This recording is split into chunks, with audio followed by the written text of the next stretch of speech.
पुंडलीक वरदे हरिविठ्ठल. श्री ज्ञानदेव तुकाराम. गोपाल कृष्ण भगवान की जय.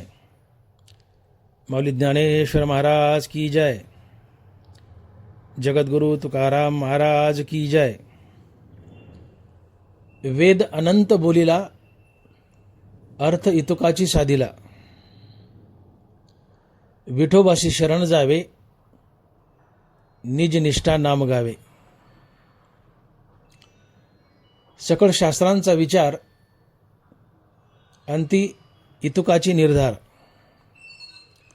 विठोबाशी शरण जावे, निज निष्ठा नाम गावे.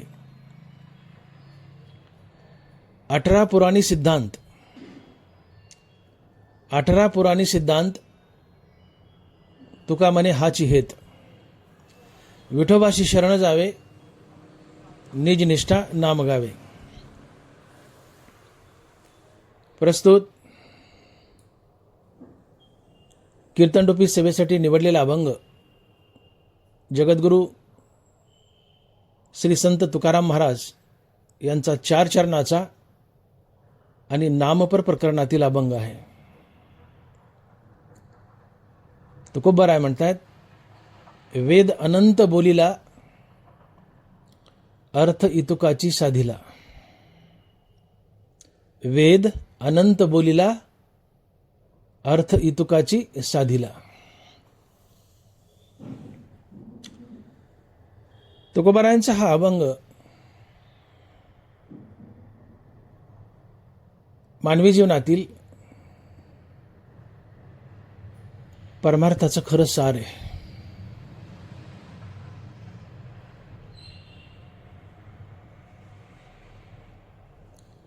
परमार्थात नेमकं काय करावं म्हणजे आमचा उद्धार होईल, आम्हाला देव भेटेल, आम्ही मुक्त होऊ. याचा उपदेश, याचं वर्णन तुकोबराय या अभंगात करतायत.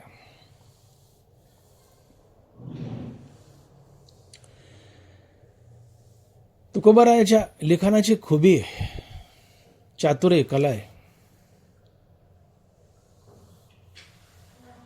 जसं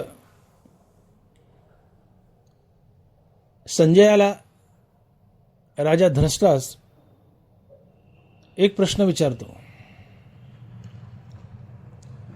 धृतराष्ट्र म्हणतो, हे संजया, या महाभारताच्या युद्धात माझी मुलं कौरव जिंकतील का पांडव जिंकतील?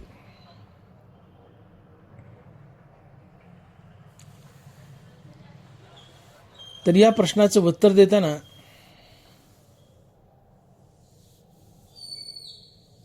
संजयाच्या बुद्धीचं चातुर्य लक्षात येतं.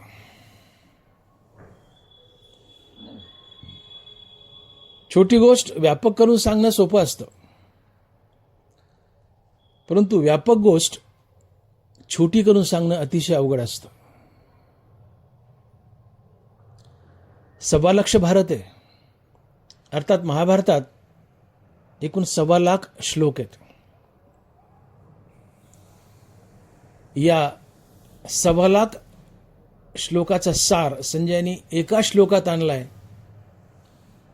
आणि संजय बोलतोय, यत्र योगेश्वर कृष्णो यत्र पार्थो धनुर्धरा तत्र श्रीर्विजयो भूतिर्ध्रुवा नीतिरमतिर मम.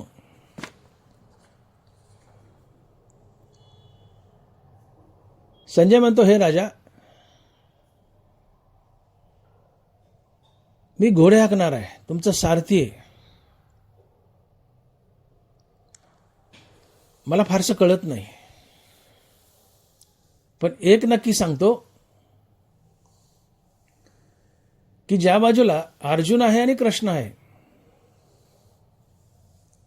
तिथे लक्ष्मी,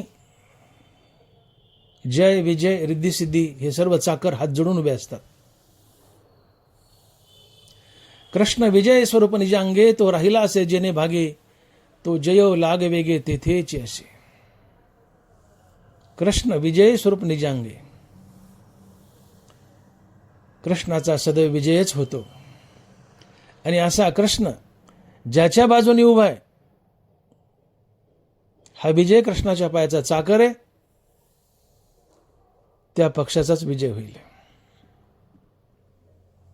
तैसे सकळ पुरुषार्थ जेने स्वामी का सनाथ, तो श्रीकृष्ण राव जेत तिथं लक्ष्मी.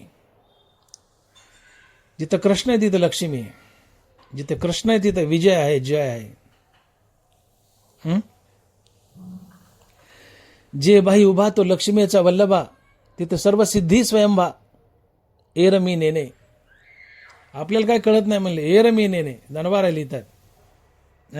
जे बाई उभा तो लक्ष्मीचा वल्लभा, तिथं सर्व सिद्धी स्वयंभा. एरमी नेने. हे राजन आपल्याला काय फारसं कळत नाही म्हणले, आपण घोडे हाकणार आहेत. पण एक सांगतो म्हणले की ज्या बाजूला अर्जुन उभा आहे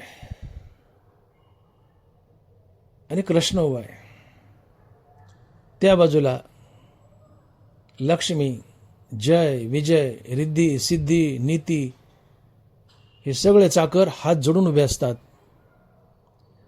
मग राजन तुम्ही अंदाज बांधा, अनुमान काढा की आता विजय कोणाचा होईल. या संजयच्या बोलण्यात अतिशय चतुरता आहे आणि खुबी आहे. 1.25 लाख महाभारत संजयाने एका श्लोकात आणले, एका श्लोकात. महाभारताचा आवाका अनुनिया एका श्लोकात. संजय कुरुनायका दिदला हाती. 1.25 लाख महाभारत आहे. हे 1.25 लाख श्लोक घुसडून संजयाने हे सगळं महाभारत एका श्लोकात आणले.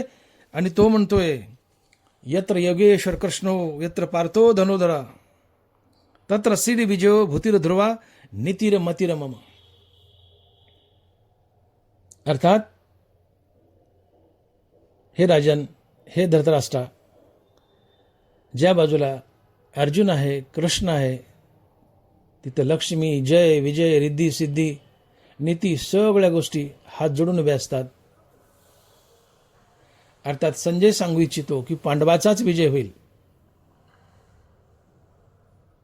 तात्पर्य 1.25 लाख भारत महाभारत घुसडून हे सगळं महाभारत संजयाने एका श्लोकात आणलं. तसं वेद हा सागर आहे, वेद अनंत बोललाय. हा सगळा वेद घुसडून तुकोबारायने वेदाचं सार एका चरणात आणले, एका चरणात आणले. आणि ते चरण आहे, विठोबाशी शरण जावे, निज निष्ठा नाम गावे. या तुकोबाराच्या लिखाणात तुकोबारायांचं चातुर्य दिसतं, तुकोबारायांची खुबी दिसते. आणि म्हणून वेद अनंत बोललाय, वेद अनंत आहे. पण हा अनंत असलेला वेद तुकोबारायांनी एका वाक्यात आणून मांडला, एका वाक्यात. आणि म्हणून मी बोललो की छोटी गोष्ट व्यापक करून सांगणं सोपं आहे, परंतु व्यापक गोष्ट छोटी करून सांगणं अतिशय अवघड आहे. आणि व्यापक गोष्ट तुकोबारायांनी छोटी करून सांगितली आहे की वेद अनंत बोललाय, पण त्यातून एकच अर्थ साधलाय. काय? तर विठोबाशी शरण जावे, निज निष्ठा नाम गावे. ही तुकोबारायाच्या लिखाणाची खुबी आहे, ही तुकोबारायाचं बुद्धिचातुर्य आहे.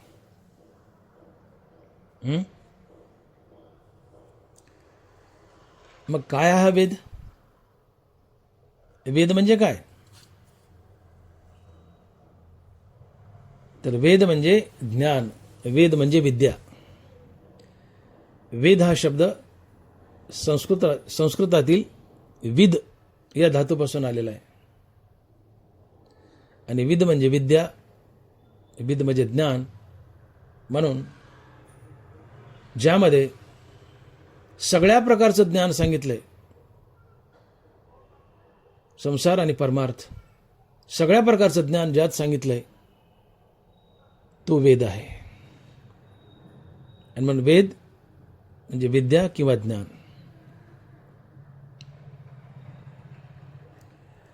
हा वेद अपौरुषेय आहे. हा वेद पुरुषाने किंवा माणसानं लिहिलेला नाहीये.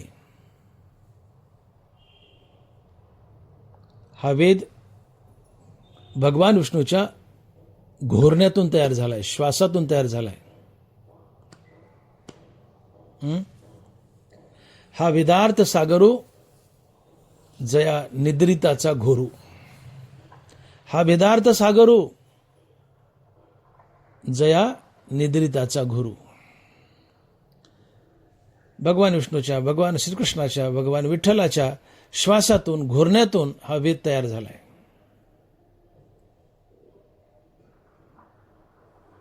वेद देवानं सांगितलाय.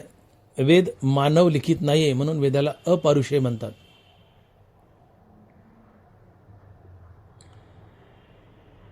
हा वेद पूर्वी एकच होता, परंतु काळाच्या ओघात, द्वापार युगात वेदव्यास यांनी या वेदाचं 4 भागात विभाजन केलं आणि वेद 4 प्रकारचे झाले. ते म्हणजे ऋग्वेद, यजुर्वेद, सामवेद आणि अथर्ववेद. असे 4 प्रकारचे वेद आहेत, ते व्यासांना केलेत.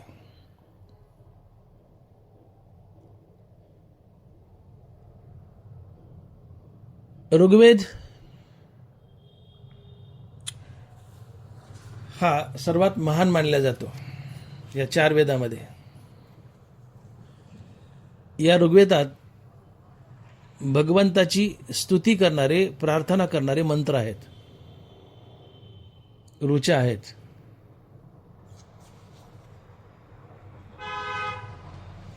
यजुर्वेदात यज्ञ आणि कर्मकांड आहे.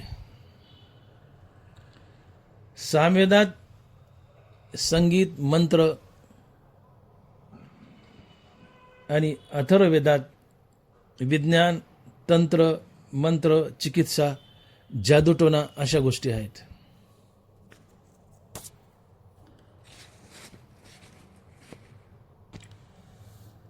अशा प्रकारे हे वेद एकूण 4 प्रकारचे आहेत. वेदात, प्रत्येक वेदात प्रामुख्याने 2 भाग आहेत. एक संहिता आणि दुसरं ब्राह्मण्य. संहितेमध्ये मंत्र आहेत, ऋचा श्लोक आहेत, आणि ब्राह्मण्यामध्ये कर्मकांड आहे, यज्ञ आहे, वगैरे वगैरे. हे आरण्यक आणि उपनिषदही वेदाचाच भाग आहे. वेदाचा उत्तरार्ध हे उपनिषद आहे. हा वेद शासक आहे, नियमावली आहे. तुम्ही आम्ही आपल्या जीवनात कसं वागावं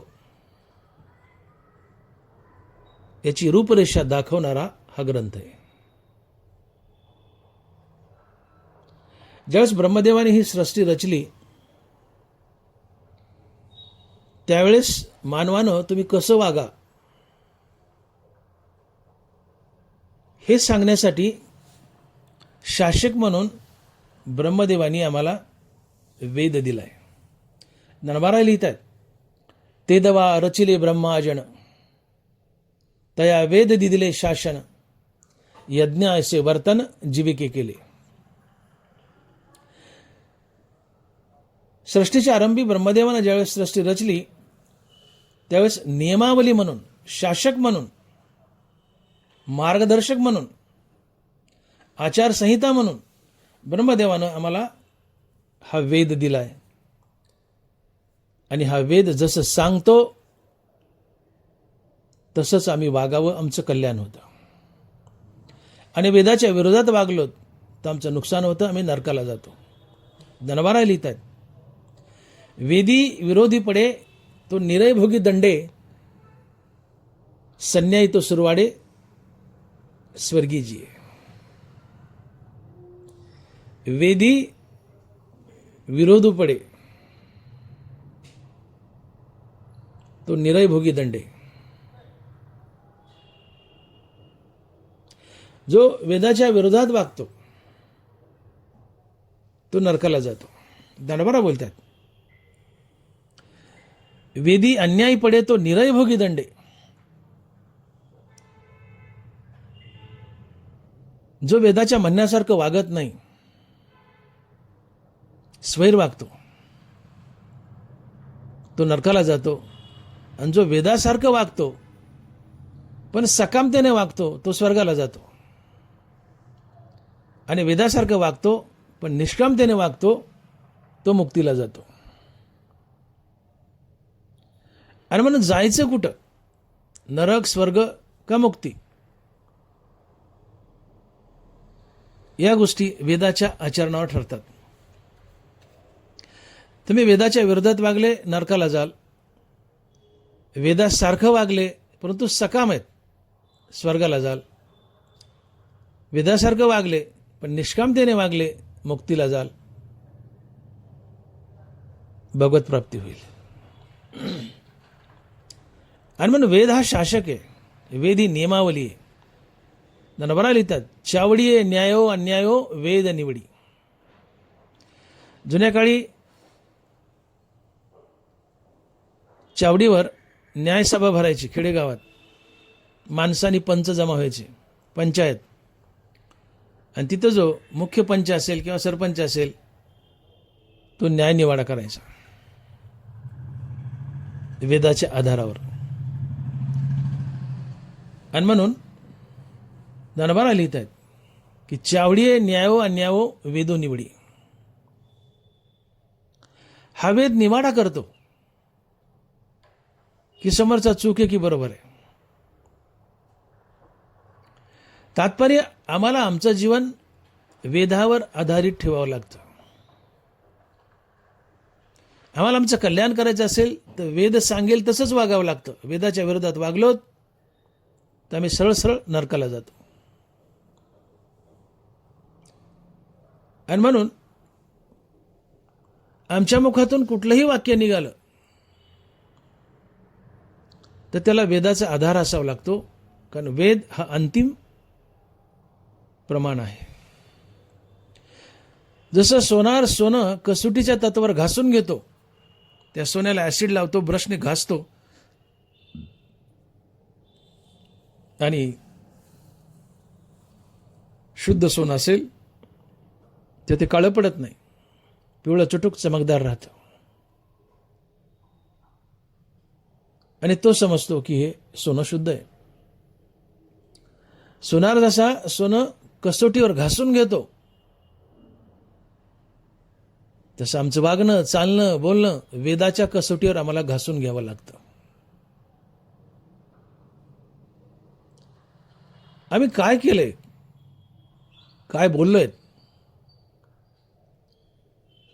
याला वेदाचा आधार असेल, वेदाचं प्रमाण असेल तरच ते ग्राह्य धरलं जातं, अन्यथा नाही. अर्थात वेद हा मानवी जीवनाचा सुप्रीम कोर्ट आहे, अंतिम निर्णय आहे. वेद हा शासक आहे. आणि म्हणून दंडबरा लिहित आहेत की जेदवा रचिले ब्रह्माजन तया वेद दिदिले शासन. वेद दिदिले शासन. वेद हा शासक आहे, कारण वेद हा ज्ञान आहे, ज्ञानी आहे. आणि तो न्याय निवाडा करतो. आणि म्हणून कुणी वेदबाह्य बोलू नये. कुणी जर वेदबाह्य बोललं तर तुकोबाराय त्याला लंड म्हणतात, त्याचं जगामध्ये काळं तोंड होईल म्हणतात. तुकोबाराय लिहित आहेत, वेदबाह्य बोले लंड तो पाषांड, त्याचे काळे तोंड जगामाझे.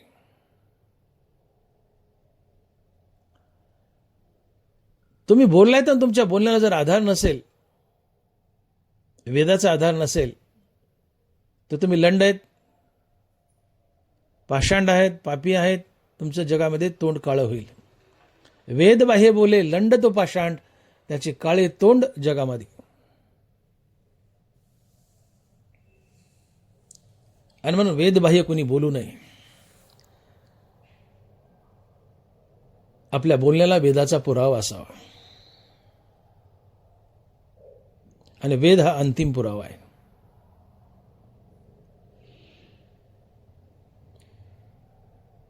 सोळा अध्यायाच्या शेवटी भगवंत अर्जुनाला सांगतायत की अर्जुना, कार्याकारी विवेकी शास्त्रेची करावी पारखी, अकृत्य कुडेले की वाळावेगा. कार्याकारी विवेकी शास्त्रेची करावी पारखी, अकृत्य कुडेलो की वाळावेगा. अर्जुना, तुला काही करायचं असेल तर त्याला प्रमाण, त्याला आधार हे शास्त्र आहे आणि ते आहे वेदशास्त्र.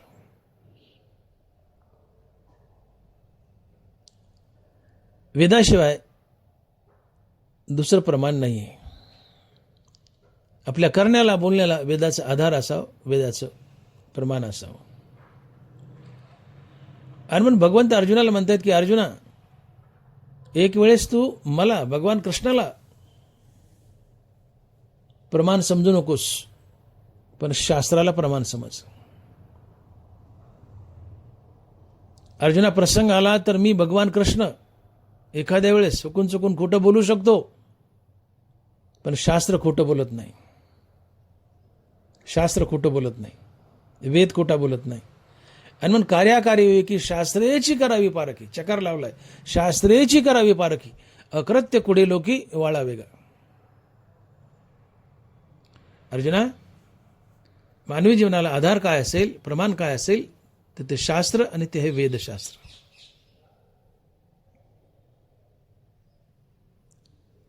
भगवंत म्हणतात की एक वेळेस देवाला तू प्रमाण समजू नको, कृष्णाला प्रमाण समजू नको, पण शास्त्राला प्रमाण समज. का तर मी देव कृष्ण प्रसंगी एखाद्या वेळेस चुकून धर्मस्थापनेसाठी खोटं बोलू शकतो. धर्मस्थापनेसाठी, सत्यासाठी खोटं बोलू शकतो, विनाकारण नाही. आणि घडलेलं आहे. महाभारताचं युद्ध चाललंय, 18 दिवस युद्ध चाललं, 12 दिवस झाले, युद्धाचा काही परिणाम दिसून येईना. या 12 दिवसात पहिल्या कौरवाचं पारडं भारी पडलंय. कौरवाकडं चिरंजीवी इच्छामृत्यू, भीष्माचार्य इच्छामृत्यू, कृपाचार्य अश्वत्थामा, चिरंजीवी. आता इच्छामृत्यू आणि चिरंजीवी आहेत, त्यांना कोण मारील आणि युद्ध कसं जिंकावं आणि कौरांनी कसं हरावं. भगवान कृष्ण राजा युधिष्ठिराकडे गेलेत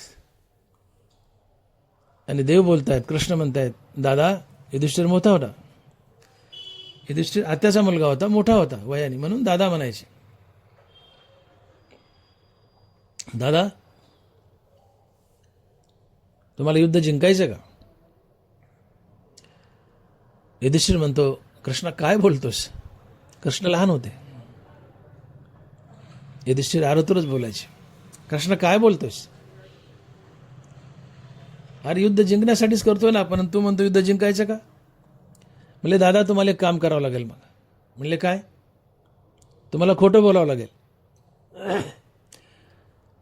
युधिष्ठिर म्हणतो, अरे कृष्णा, तुझ्या जिभेला काय हाड? तुला माहिती आहे का माझं नाव काय? म्हणजे सगळं माहिती आहे मला. तुमचं नाव धर्मराज आहे आणि धर्मराज त्याला म्हणतात की जो कधीच खोटं बोलत नाही, तो धर्मराज असतो. हे सारं माहिती आहे मला, पुराण सांगू नका म्हणले. तुम्हाला युद्ध जिंकायचं का सांगा म्हणले, नाही तर चाललो म्हणले मी.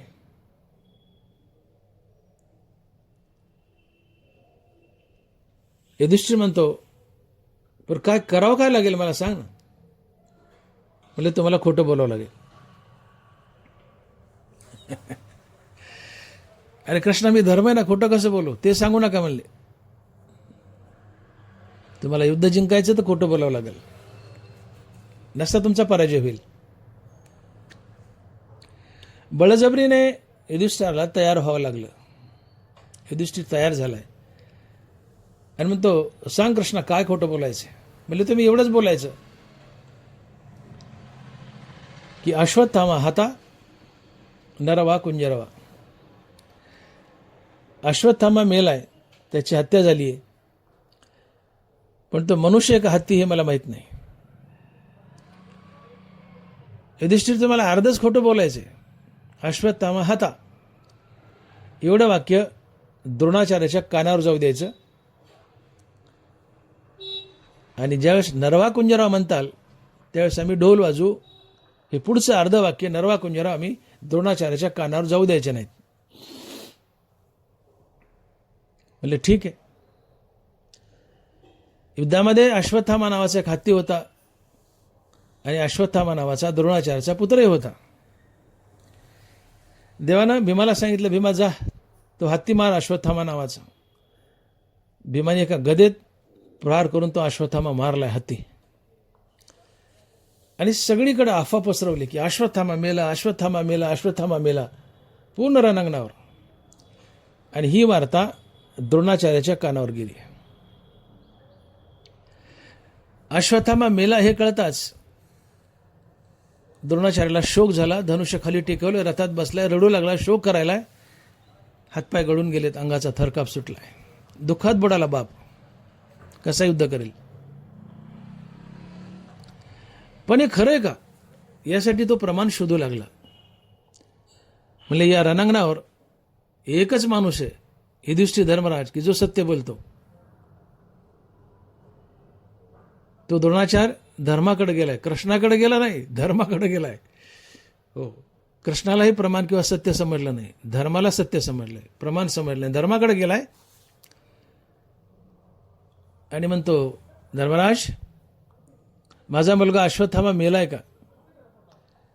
तर धर्मराज म्हणतो, अश्वत्थामा हता, म्हणजे अश्वत्थामा मेलाय. अश्वत्थामा हता आणि पुढं मला नरवा कुंजरवा. तर अश्वत्थामा हता एवढंच वाक्य द्रोणाचार्याच्या कानावर गेलं आणि नरवा कुंजरा म्हणाला त्यावेळी ढोल वाजवले. हे अर्ध वाक्य द्रोणाचार्याच्या कानावर जाऊ दिलं नाही. आता अश्वत्थामा हाता धर्म म्हणतोय, हे प्रमाण आहे, त्याला सत्य वाटलं आणि त्याने समजलं की ज्या अर्थी धर्म बोलतो त्या अर्थी माझा मुलगा अश्वत्थामा मेलाय. शोक करत बसलाय रथावर जाऊन.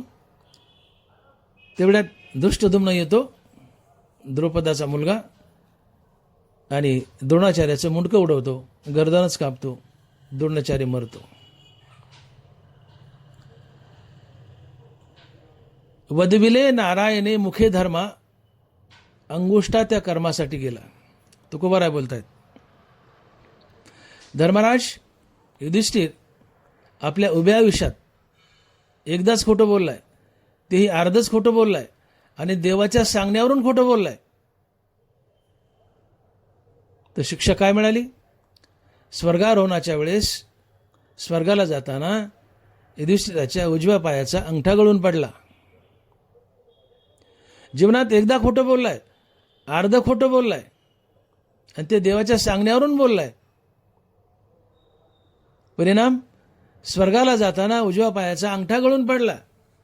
आम्ही आयुष्यात कधीच खरं न बोलणारी माणसं, आम्ही सातत्यानं खोटंच बोलणारी माणसं, आमचं काय काय गळून पडावं, आमचं काय काय गळून पडावं.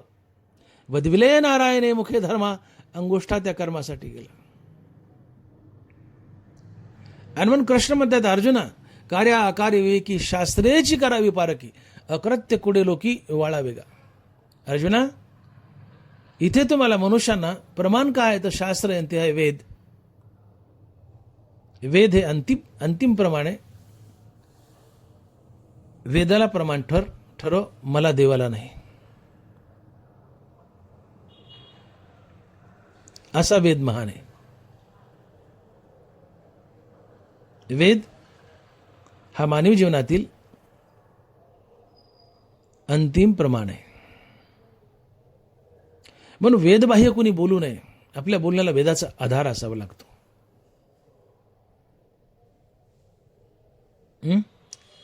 आणि म्हणून हा वेद आमची आई आहे. नरबरा लिहितात, पै अहितापासून काढीती, हित देऊनी वाढीती, नाही श्रुती परोती माऊली जगा. अहितापासून काढीती, हित देऊनी वाढीती, नाही श्रुती परोती माऊली जगा. सख्य आई कमी पडेल, ज्ञानोबा म्हणतात सख्य आई कमी पडेल, पण काळजी करण्याच्या बाबतीत वेद ही आमची खरी आई आहे, सख्य आईपेक्षाही मोठी आई आहे. नाही श्रुती परोती माऊली जगा. तुम्हाला मला या जगाला खरी माऊली जर कोण असेल तर ती आहे वेद. आमचं खरं हित कोण करत असेल तर वेद करतो. आई हित करते, पण हित नाही ठावे जननी जनका, तीही दावीला लौकिक आचार. आईबाप आमच्या हिताचे शत्रू आहेत, त्यांना हित कळत नाही. खोऱ्यानं पैसा वळणं हे आमचं हित आहे असं आईवडिलांना वाटतं, आणि खोऱ्यानं पैसा वळणं म्हणजे संसारात अडकणं, आमची माती होणं, ते आमचं अहित आहे. मग सख्खी आई आमचं हित करत नाही, आमचं हित करतो तो वेद, म्हणून सख्याईपेक्षाही वेद ही आई मोठी आहे. कशी तर अहितापासून काढी ती हित देवनी वाढी ती नाही श्रुती प्रवती माऊली जगा. हा वेद ही आई आम्हाला अहितातून काढते, आमचं हित दाखवते आणि आम्हाला मुक्ती मिळवून देते. म्हणून वेदरूपी आई खऱ्या आईपेक्षाही मोठी आई आहे, म्हणून वेद आमची आई आहे. आणि म्हणून तुम्हाला वाटत असेल की आपलं जीवन धन्य व्हावं, मला चारही पुरुषार्थाची प्राप्ती व्हावी, धर्म अर्थ काम मोक्ष, या चारही पुरुषार्थाची प्राप्ती व्हावी, तर ज्ञानोबा म्हणतात वेदाला डोक्यावर घ्या. या कारणे पै बापा जया अथी आपली कृपा, तेने वेदाच्या निरोपा आन नकीचे. तुम्हाला मुक्त हो असं वाटतंय, जन्ममरणाच्या फेऱ्यातून बाहेर पडा असं वाटतंय, तर तुमच्यावर वेदाची कृपा असावी लागते. वेदाला डोक्यावर घ्या, अर्थात वेद सांगेल तसं वागा, निष्काम भावाने वागा, तुम्हाला धर्म अर्थ काम मोक्ष चारी पुरुषार्थाची प्राप्ती होईल.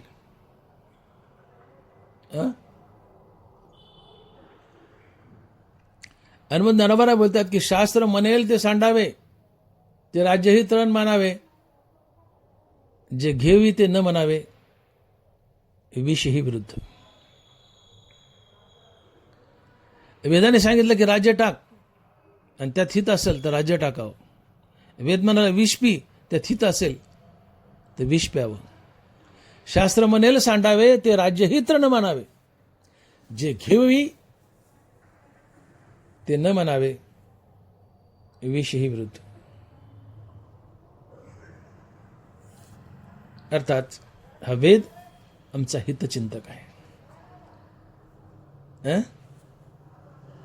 आणि म्हणून अशेषी पुरुषार्था जो गोसावी हो म्हणे पार्था, तेने वेदाच्या निरोपा आनन कीजे. अशेषी पुरुषार्थ, धर्म अर्थ काम मोक्ष सगळे पुरुषार्थ हवेत. या पुरुषार्थाचा राजा व्हायचे, गोसावी व्हायचे, तर वेदाचा निरोप पाळा. अशेषी पुरुषार्था जो गोसावी हो म्हणे पार्था, तेने वेदाच्या निरोपा आनन कीजे. तात्पर्य वेद आमची आई आहे, वेद आमची खरी आई आहे, वेद आमचं हितचिंतक आहे. वेद आम्हाला मुक्ती देतो, आमचं कल्याण करतो, आणि मग आम्हाला मुक्ती मिळावी, आमचं खरं कल्याण हो असं वाटत असेल तर वेद सांगतो तसं वागा.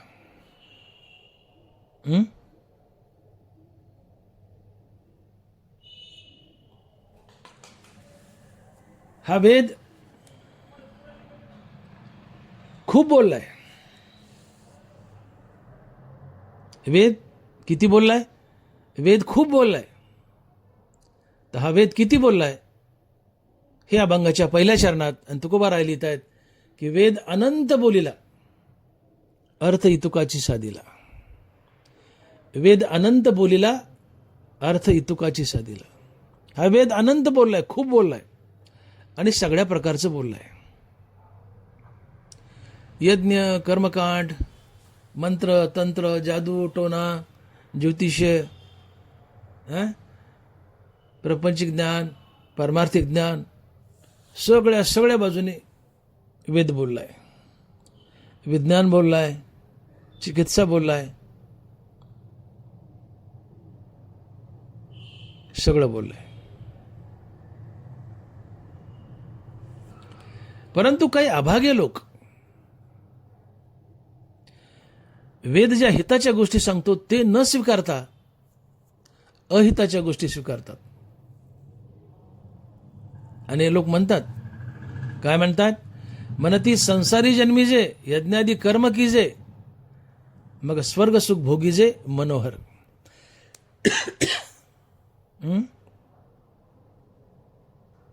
संसारात मनुष्य म्हणून जन्माला यावं, यज्ञ करावेत आणि यज्ञाच्या पुण्याने स्वर्गाला जावं आणि असे मनोहर सुंदर स्वर्गाचं सुख भोगावं.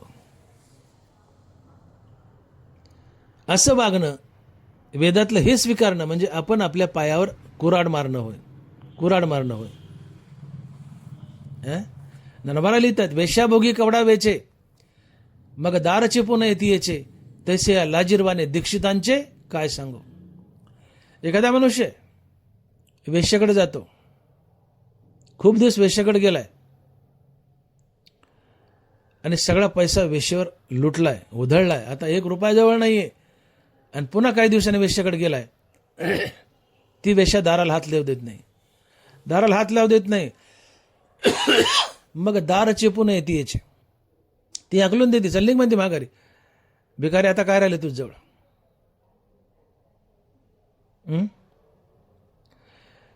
तसं वेदानं यज्ञ सांगितलेत, यज्ञ केले, यज्ञाच्या पुण्यावर स्वर्गाला गेले, पण स्वर्गातलं पुण्य भोगून संपलं.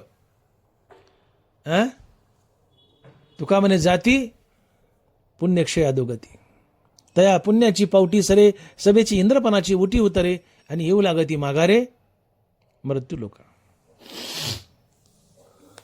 पुण्याच्या मुळा स्वर्गात गेलात, भोगविलास सगळं भोगलंय, पण पुण्य क्षीण झालं, संपलं की पुन्हा मृत्यू लोकात येऊन पडावं लागतं, किडामुंगी बनावं लागतं. येऊ लागती माघारे मृत्यू लोका, संसार बंधनात अडकावं लागतं. म्हणून वेदातलं हे स्वीकारणं, अर्थात वेद जे सांगतोय ते सकाम भावनेनं करणं. यज्ञ वगैरे भले तुम्हाला स्वर्ग मिळेल, परंतु पुन्हा पुन्हा संसार बंधनात अडकावं लागेल, हे आमचं हित नाही.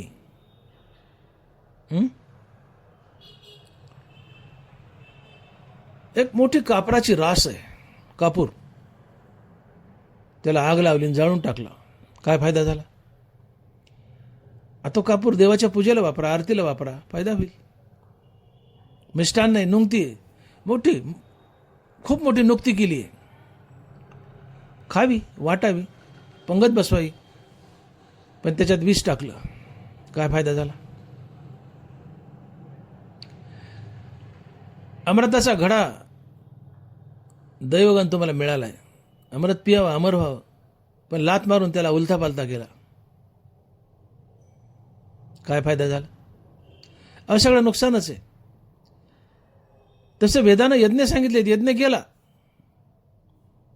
यज्ञाच्या पुण्यावर स्वर्गाला गेले, स्वर्ग भोगला, पण पुण्य संपलं, पुन्हा येऊ लागती माघारे मृत्यू लोका. संसार बंधनात अडकले, काय फायदा झाला, काहीच नाही, नुकसान झालं, अहित झालं. संसार बंधनात अडकणं हेच अहित आहे, संसार बंधनातून सुटणं हे हित आहे, हे शहाणपण आहे. आणि मग ज्ञानोबा लिहित आहेत की जैसी रांधवणी रससोय निकी करून या मोले विकी तसा भोगासाठी अविवेकी धाडिती धर्म. सुंदर स्वयंपाक करायचा 5 पक्वान, आणि उगाच थोडे पैसे मिळतात म्हणते विकून टाकायचा आणि आपण खायचा नाही, हा मूर्खपणा आहे. यज्ञ करायचा, पुण्य मिळवायचं, पण स्वर्गात मजा आजा मिळते म्हणून त्या पुण्याने स्वर्ग मागायचा, देव मागायचा नाही, हाही मूर्खपणाचा. हा मूर्खपणा आहे. आणि म्हणून वेद अनंत बोललाय, खूप बोललाय. मग या वेदातलं नेमकं स्वीकारावं काय. सूर्य उगवलाय आणि तुम्ही एखाद्या चौकात उभे आहेत, चौकातल्या 4 वाटा दिसू लागतात,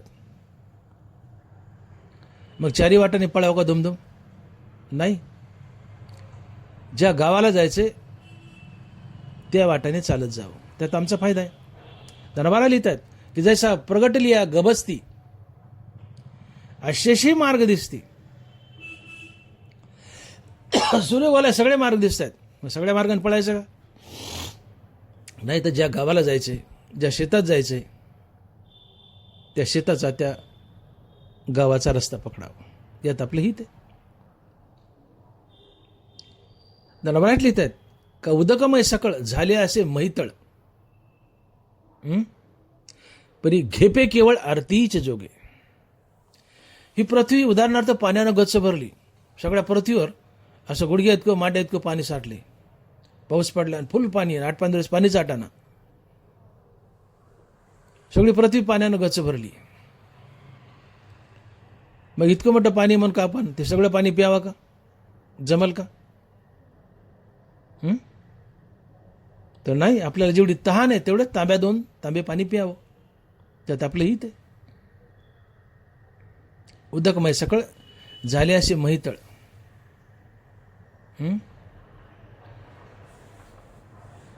जितकी तहान आहे तितकंच पाणी प्यावं, यात आमचं हित आहे. जो रस्ता आपल्या शेताला नेतो, ज्या गावाला जायचं त्या गावाला नेतो, तोच रस्ता पकडावा.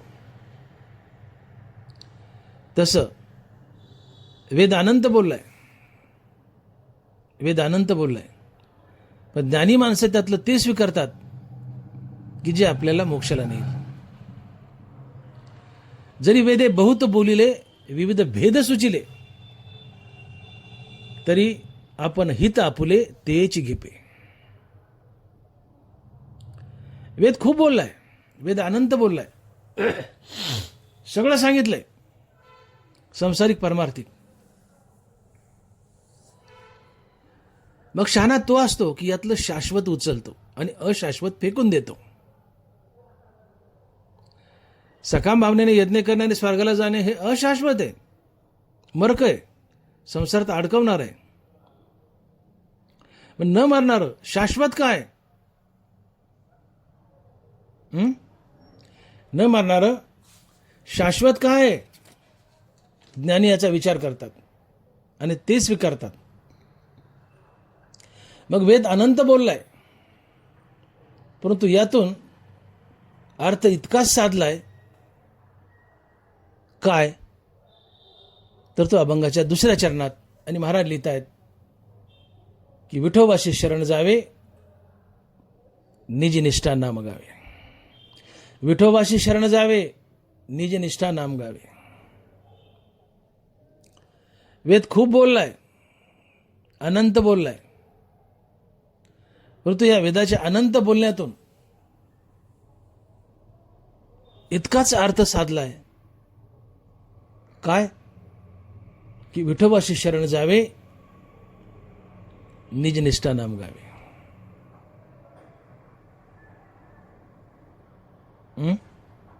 हे वेदाचं सार आहे.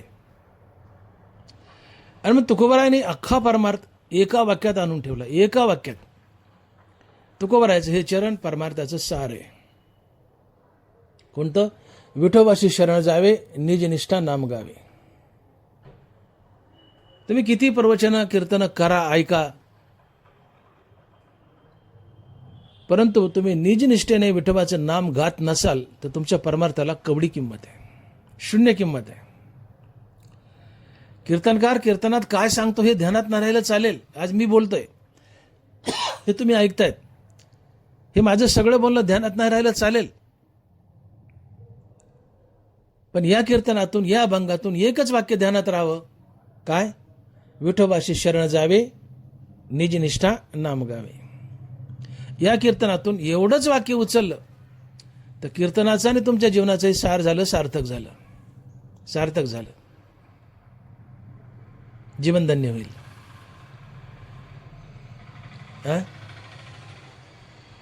आणि म्हणून तुकोबाराय म्हणतात की वेद अनंत बोललाय, सगळं बोललाय, संसारिक, परमार्थिक, अशाश्वत, शाश्वत, सगळंच बोललाय वेद. पण या सगळ्या बोलण्यातून आपल्या हिताचं काय ते निवडावं, शाश्वत काय ते निवडावं. तर तुकोबाराय म्हणतात, मला असं वाटतंय, नवराय लिहित आहेत की 4 जाणं 6 शास्त्र कारण 18 पुराणे हरीशी गाती. 4 वेद 6 शास्त्र 18 पुराण हरीला गातात. अर्थात विठोबाला शरण जा म्हणतात आणि विठोबाचं निज निष्ठेने नाम घ्या म्हणतात. दंडोबा हे बोलतात तेच तुकोबाराय बोलतात. तुकोबाराय म्हणतात, मला असं वाटतं की वेद अनंत बोललाय, पण वेदाच्या अनंत बोलण्यातून एकच अर्थ निघतो आणि तो आहे विठोबाशी शरण जावे, निजनिष्ठा नाम गावे. आणि म्हणून वेद अनंत बोलिला, परंतु काय अर्थ इतुकाची साधिला. ह्या वेदाच्या अनंत बोलण्यातून इतका लहानसा अर्थ साधलाय. म्हणजे इतकुस आपण एक म्हणत, मला बिस्किट दिलं, इतकुसच दिलं, सगळं कुठं दिलं, मला इतकुसच दिलं. विशाल वेद आहे, सागर आहे हा, अनंत बोललाय, पण त्यातून इतकुसा अगदी नगभरच अर्थ साधलाय की जो सार आहे. आणि तो अर्थ आहे विठोबाशी शरण जावे, निज निष्ठा नाम गावे.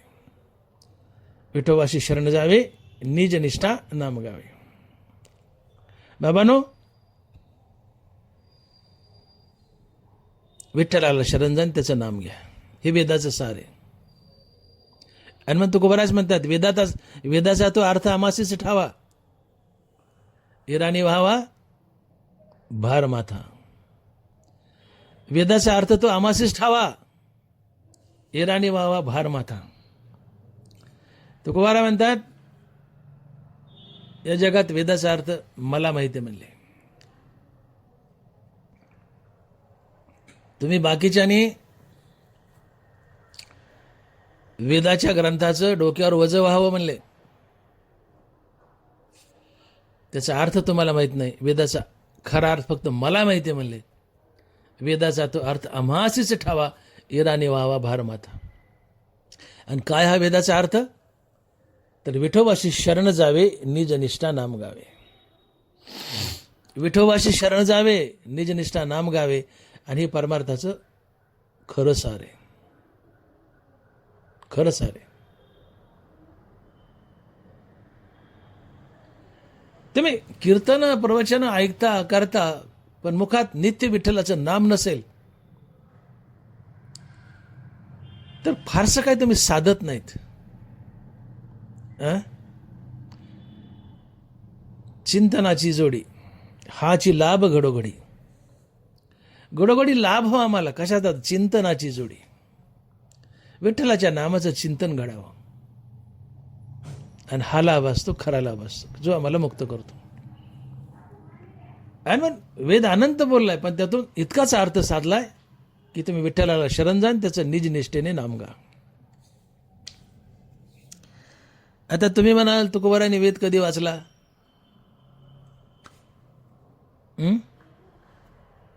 तुकोबारांना शिक्षण फारसं जास्त नव्हतं असं तुम्ही म्हणाला.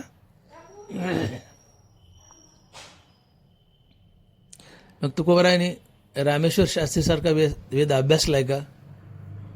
मग तुकोबाराला वेदाचा अर्थ कसा कळाला? वेदाचा तो अर्थ आमासीच ठावा. मग कसा कळाला अर्थ वेदाचा? तर याचं उत्तर असं आहे की वेदच तुकोबारांनी लिहिलाय.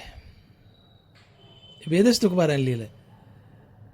मी एखादा ग्रंथ लिहिलाय तर त्या ग्रंथात काय मला माहित असेलच, तसं वेदच तुकोबारांनी लिहिलाय. तर वेदाचा अर्थ, वेदाचा सार तुकोबाराला निश्चित रूपानं माहीत असायलाच पाहिजे. तुकोबारा बोलतात, तुका म्हणे आम्ही विधीचे जनिते, स्वयंभू आयते केले नव्हे. नीट ऐका वाक्य. तुका म्हणे आम्ही विधीचे जनिते, स्वयंभू आयते केले नव्हे. तुकोबारा म्हणतात, आम्ही स्वयंभू आहेत, आम्हाला कोणी जन्माला घालत नाही. आम्ही स्वेच्छेने येतो पृथ्वीवर संत कार्य करण्यासाठी. आम्ही वैकुंठवासी आलो याची कारणासी, बोलिले जे ऋषी साच भावे वर्ताया. तुकोबारा म्हणतात, मी स्वयंभू आहे, मला जन्म नाही, मृत्यू नाही.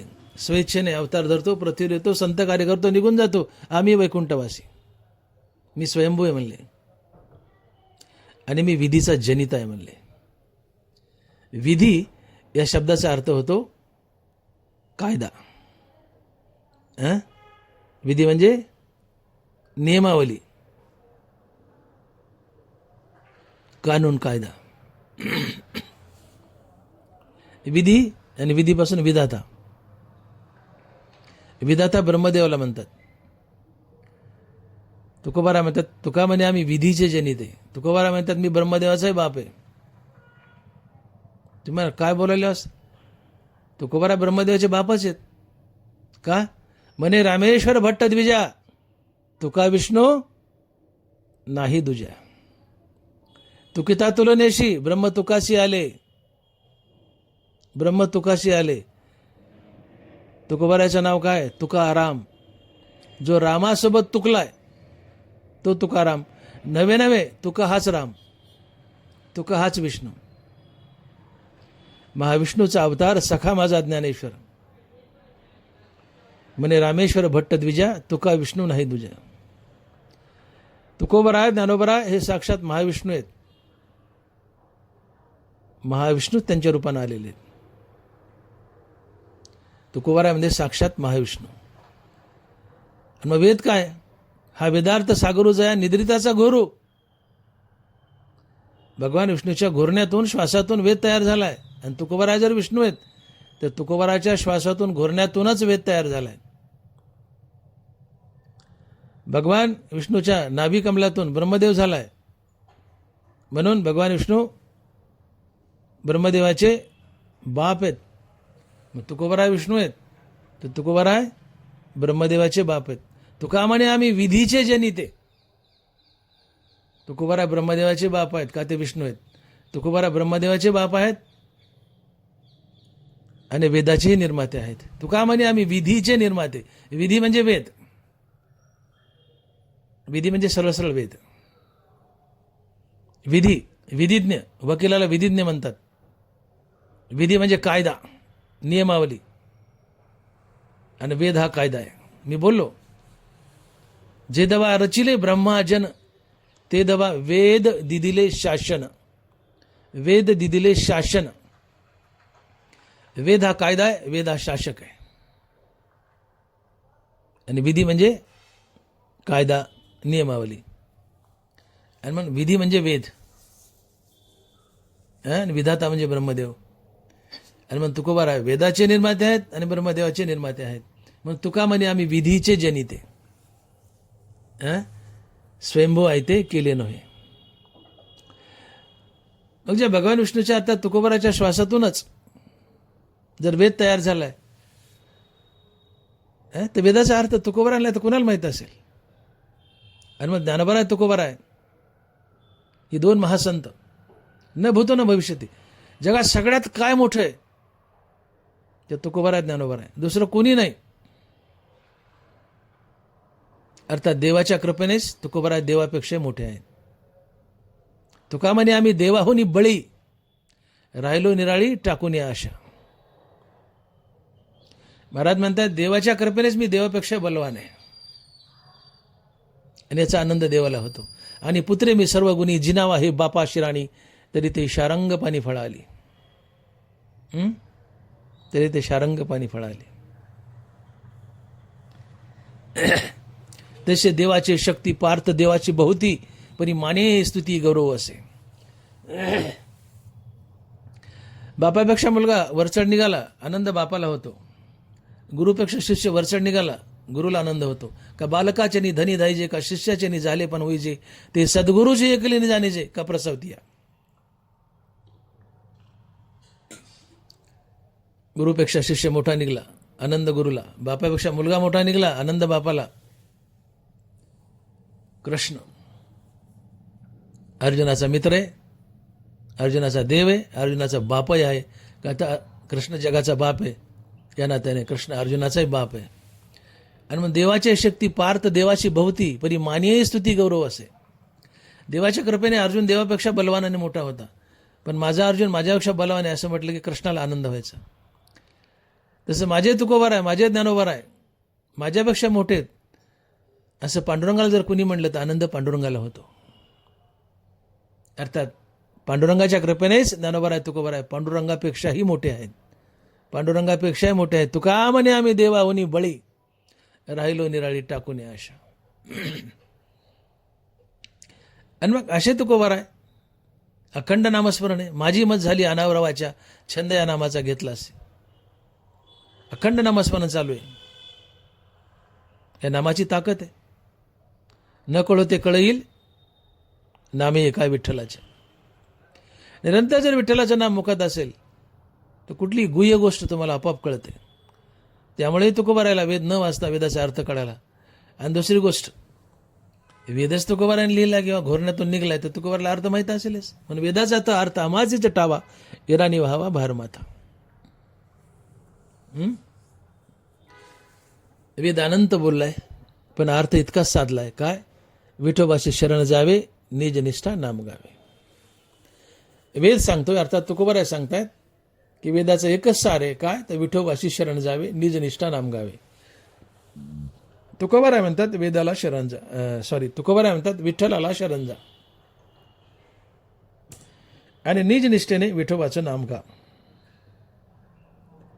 आता या चरणात आणि हे चरण विठोबाशी शरण जावे निजनिष्ठा नाम गावे हे अभंगाचं चरण, या अभंगाचा आत्मा आहे, गाभा आहे. पूर्ण अभंग या एका चरणाभोवती फिरतो. कोणत्या? विठोबाशी शरण जावे निजनिष्ठा नाम गावे. तुकोबाराय म्हणतात विठोबाला शरण जा आणि निज निष्ठेने विठोबाचं नाम गा, तुम्ही मुक्त व्हाल. हे वेदाचं सार आहे. वेदाने इतकाच अर्थ साधलाय. मग हा विठोबा कोण आणि विठोबालाच का शरण जावं? आणि दुसरा प्रश्न आहे की निज निष्ठा म्हणजे काय? या चरणात हे दोन प्रश्न उभे राहतात. पहिला प्रश्न आहे विठोबा कोण आणि विठोबालाच का शरण जावं? तर विठोबा सत्य, साच आणि खरा आहे. आणि जो सत्य, साच आणि खरा असतो त्याला जन्मही नसतो आणि मृत्यू नसतो. आणि या जगात, या विश्वात विठ्ठलच एक असा आहे की ज्याला जन्म नाही, मृत्यू नाही, जो अमर आहे. आणि जो अमर आहे तो इतरांना अमरत्व देत असतो मुक्तीच्या रूपात. आणि म्हणून विठ्ठलाला शरण जायचे.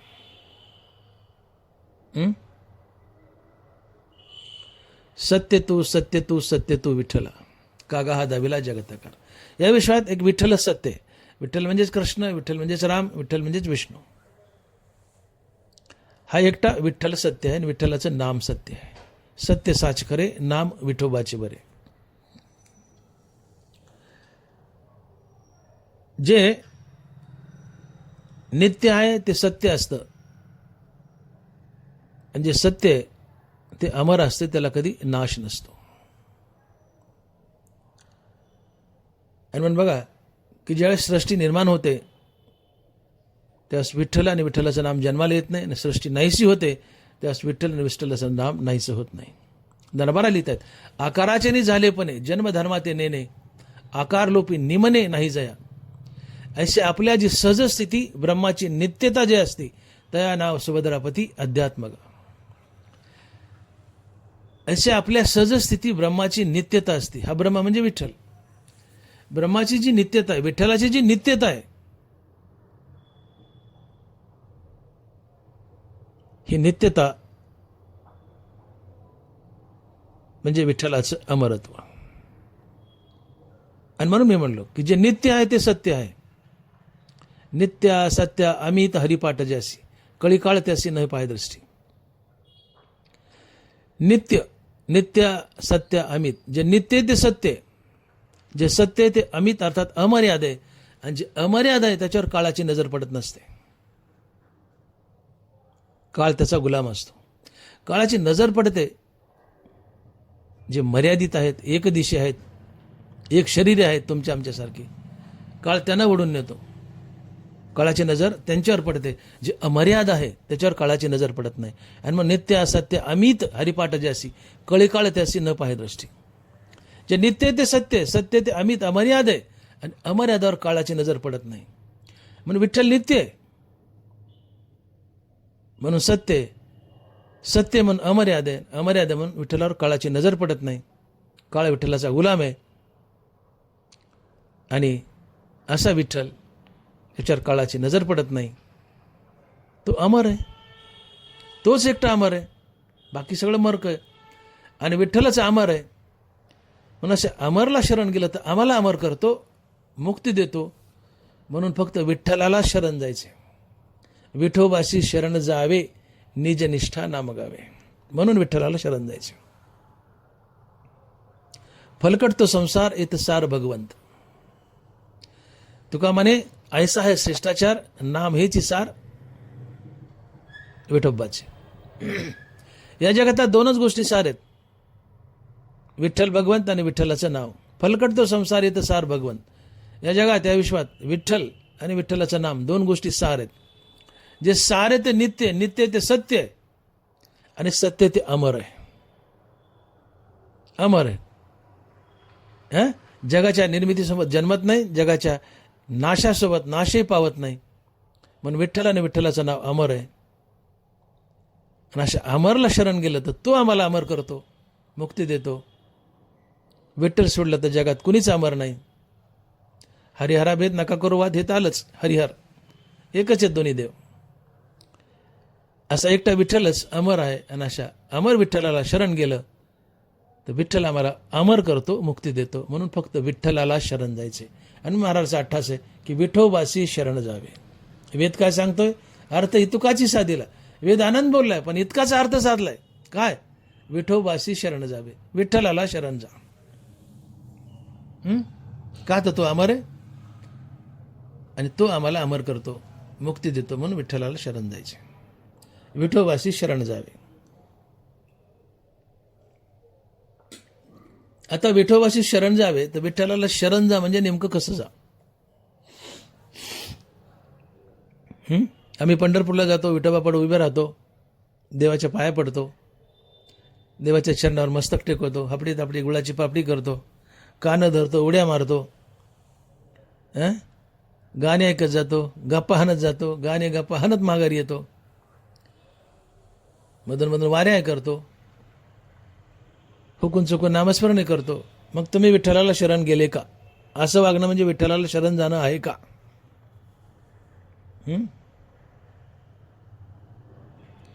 छोटं मोठं शरण जाणं झालंय, पण खऱ्या अर्थानं हे शरण जाणं आहे का?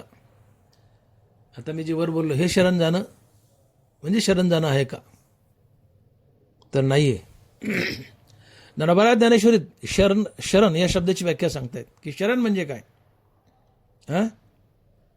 माऊली लिहित आहेत, सुवर्णमणी सोनिया का कल्लोळ जैसे पानिया, तैसे मज धनंजया शरण येतो.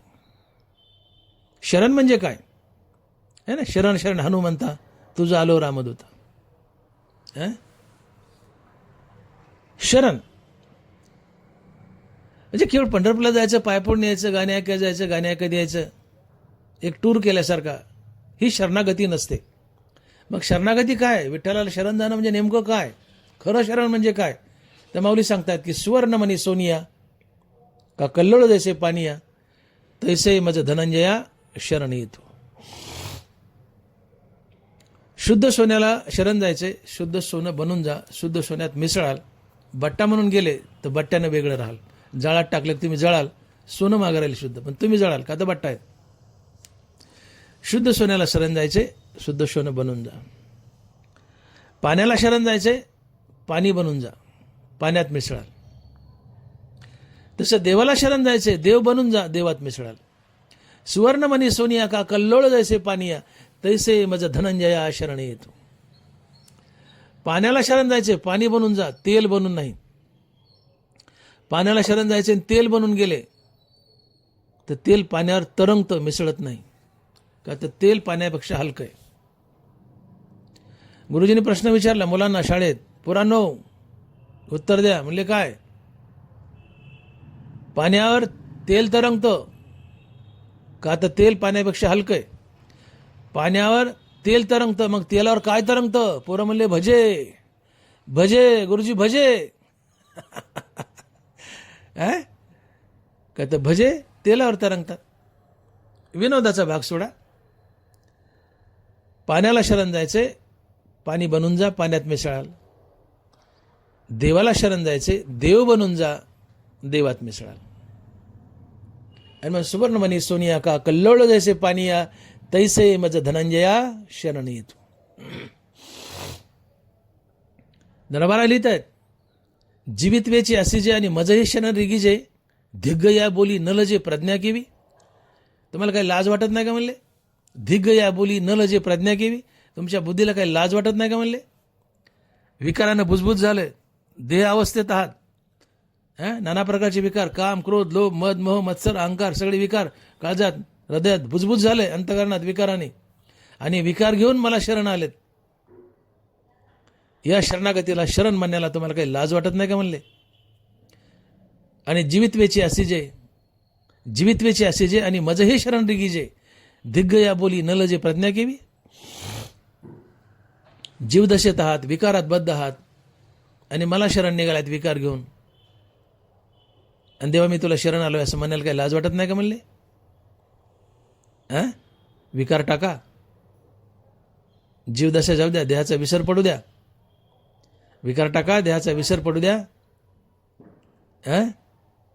अंतकरण शुद्ध करा आणि देवापुढे उभा राहा. देहून देवापुढे उभा राहा, देवात मिसळाल. पाणीहून पाण्याला शरण जा, पाण्यात मिसळाल. देहून देवाला शरण जा, देवात मिसळाल. आणि याला म्हणतात शरण जाणे. विठोबाशी शरण जावे, निज निष्ठा नाम गावे. बघा पंढरपूरला जायचं, गप्पा हाणीत, गाणी ऐकत, मजा करायची, एन्जॉय करायचा, चारधाम करायचे, चकाट्या हाणायच्या. त्रिवेणी संगमी नाना तीर्थे भ्रमी, चित्त नाही नामी तरी ते व्यर्थ. व्यर्थ आहे म्हणले ज्ञानोबा. 4 धाम करा नाही तर 15 धाम करा, काही करा म्हणले. तुकोबादारा म्हणतात करूच नका. तुकोबादारा म्हणतात 4 धाम करूच नका. मग आज कुठं लिहिलं नाही, पण करा म्हणून मी लिहिलं नाही. 4 धाम करू नका असं नाही लिहिलं तुकोबाराने, पण 4 धाम करा असं बी नाही लिहिलं. मग तुकोबाराने करा असं नाही लिहिलं म्हणजे महाराज म्हणतातच करू नका. तुकोबारा बोलतात, जो गेला या पंढरपुरा अनेक यात्रा न मानितो. नीट आहे का तुकोबाराचं प्रमाण? जो या गेला पंढरपुरा अनेक यात्रा न मानितो. जो एकदा पंढरपूरला गेलाय तो बाकीच्या देवाला, बाकीच्या तीर्थक्षेत्राला तीर्थच मानत नाही. आणि पंढरीशिवाय इतर तीर्थक्षेत्राची यात्राच करत नाही. जो या गेला पंढरपुरा अनेक यात्रा न मानितो. बाप तीर्थ पंढरी भू वैकुंठ मैवरी. तुकोबारा फक्त पंढरीला जा म्हणतात, पण कसं जा? पांडुरंगाला शरण जा, पण कसं जा? विकार टाका, काम, क्रोध, लोभ, मद, मोह, मत्सर, अहंकार, विषय वासना सगळं टाका. देहाचा विसर पडू द्या, देव बना. वैराग्य धारण करा, देव बना. आणि असं अंतकरणाची शुद्धी करून देव बनून देवापुढे उभे राहा, देवात मिसळता येईल. पाणी बनून पाण्यापुढे उभा राहा, पाण्यात मिसळता येईल. देव बनून देवापुढे उभा राहा, देवात मिसळता येईल. आणि असं देव बनून देवाला शरण जायचं, ही खरी शरणागती आहे. आणि म्हणून विठ्ठल बनून विठ्ठलाला शरण जायचं, ही खरी शरणागती आहे. असं विठ्ठलाला शरण जा, विठ्ठल तुमच्या जीवनाचा उद्धार करेल. विठ्ठल तुम्हाला आपल्यात मिसळून घेईल. आणि मग महाराज म्हणतात की विठोबाशी शरण जावे. कसं? विठ्ठल बनून विठ्ठलापुढे उभा राहा, याला म्हणायचं विठ्ठलाशी शरण जावे. विठोबाशी शरण जावे, विठ्ठल बनून विठ्ठलापुढे उभे राहा, याला म्हणायचं विठोबाशी शरण जावे. आणि पुढे महाराज म्हणतात निज निष्ठा नाम गावे. आता इथं परमार्थाचा सार आणि केंद्रबिंदू आहे. निज निष्ठा नाम गावे. निज म्हणजे स्वतःच, निज धर्म चोखडा, नाम उच्चारू गडगडा.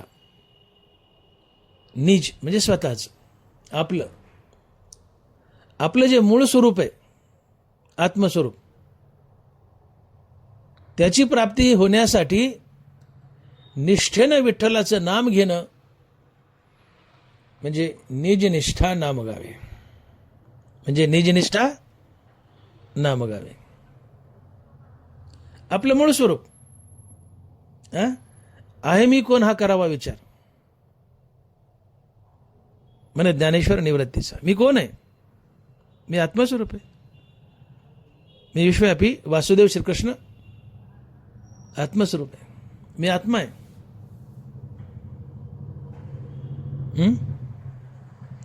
आपुला आपण पेया विसरू होय धनंजया, तेच मूळ आहे अज्ञानासी. स्वतःचा स्वतःला विसर पडणे हेच अज्ञान आहे. मी जीव नाही, मी देव आहे हे विसरणं हेच अज्ञान आहे. मी देव आहे म्हणजे मी आत्मा आहे आणि मला त्या आत्म्यात आत्मस्वरूपात विलीन व्हायचंय.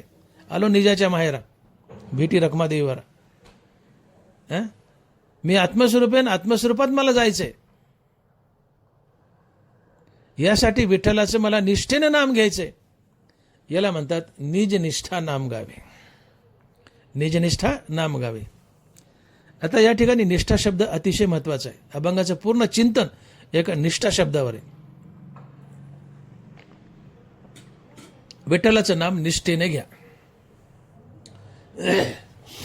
या निष्ठा शब्दाचा अर्थ काय होतो?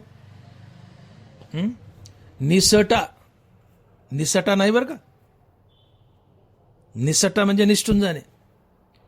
पुढाऱ्यापासून निसटा, मित्रापासून निसटा, एखाद्या गावातून निसटा, कुठं भांडणं लागले निसटा. हे निसटा म्हणजे पळून जाणे, सोडून देणे. म्हणून निसटा सोडणे, पळून जाणे. पण इथं निष्ठा आहे. निष्ठा, निज निष्ठा नाम गावे. तर निष्ठा म्हणजे निस्वार्थपणे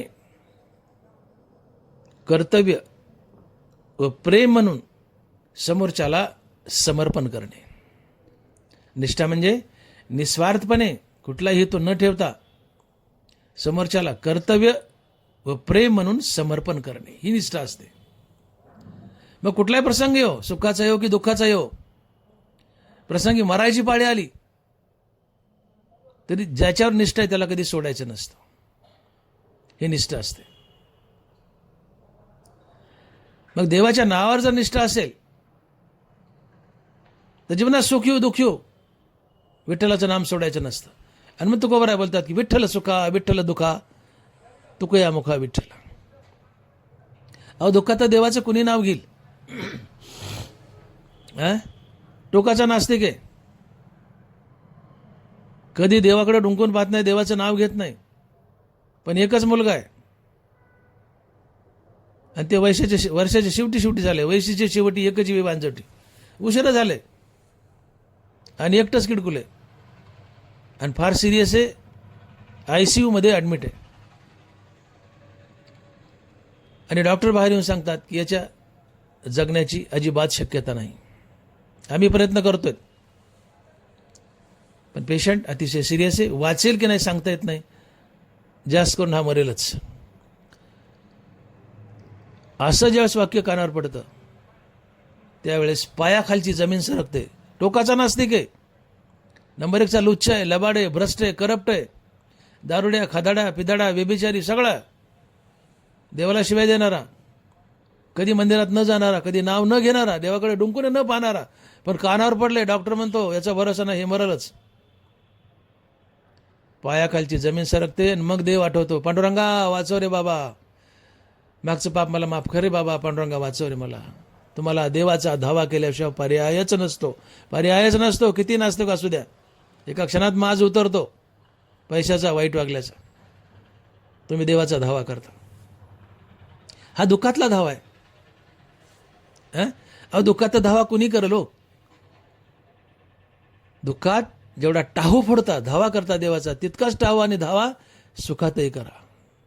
सुखातही करा, देव नक्की भेटतो. विठ्ठल सुखा विठ्ठल दुखा तुकया मुखा विठ्ठल. तुकोबाराय सुख आणि दुःख दोन्ही अवस्थेत देवाचा सारखाच धावा करतायत, देवाच्या नावाचा टाहू फोडतायत. आपल्या नामस्मरणात टाहो असावा. लहान मूल थोडंसं रडतंय नेबळ्याने बारीक ए ए ए ए ए आई काम करते म्हणते रडते हळूच रडू दे, ती भाकरी करते वगैरे जे काय असेल काम ते चालूच आहे तिचं, हळूहळू रडते ए ए ए ए ए ए ए. आई जास्त लक्ष देत नाही, काम चालू ठेवते. पण लेकराने टाहो फोडला, कर्कश आवडलं, हातातला उंडा टाकून देते आणि पळत जाते, खरकट हाताने धरते त्याला, काय झालं रे बाळा, आणि पाजायला लागते. का? टाहो फोडलाय. आई सगळे सोडून धावली. देवाच्या नावाचा, विठ्ठलाच्या नावाचा टाहो फोडा, विठ्ठल नामाचा रे टाहो, टाहो फोडा. देव गरुड मागं फेकतो आणि कुठे न दिसे पाहता उडी घाली अवचित, डायरेक्ट तुमच्या पुढे उभा राहतो.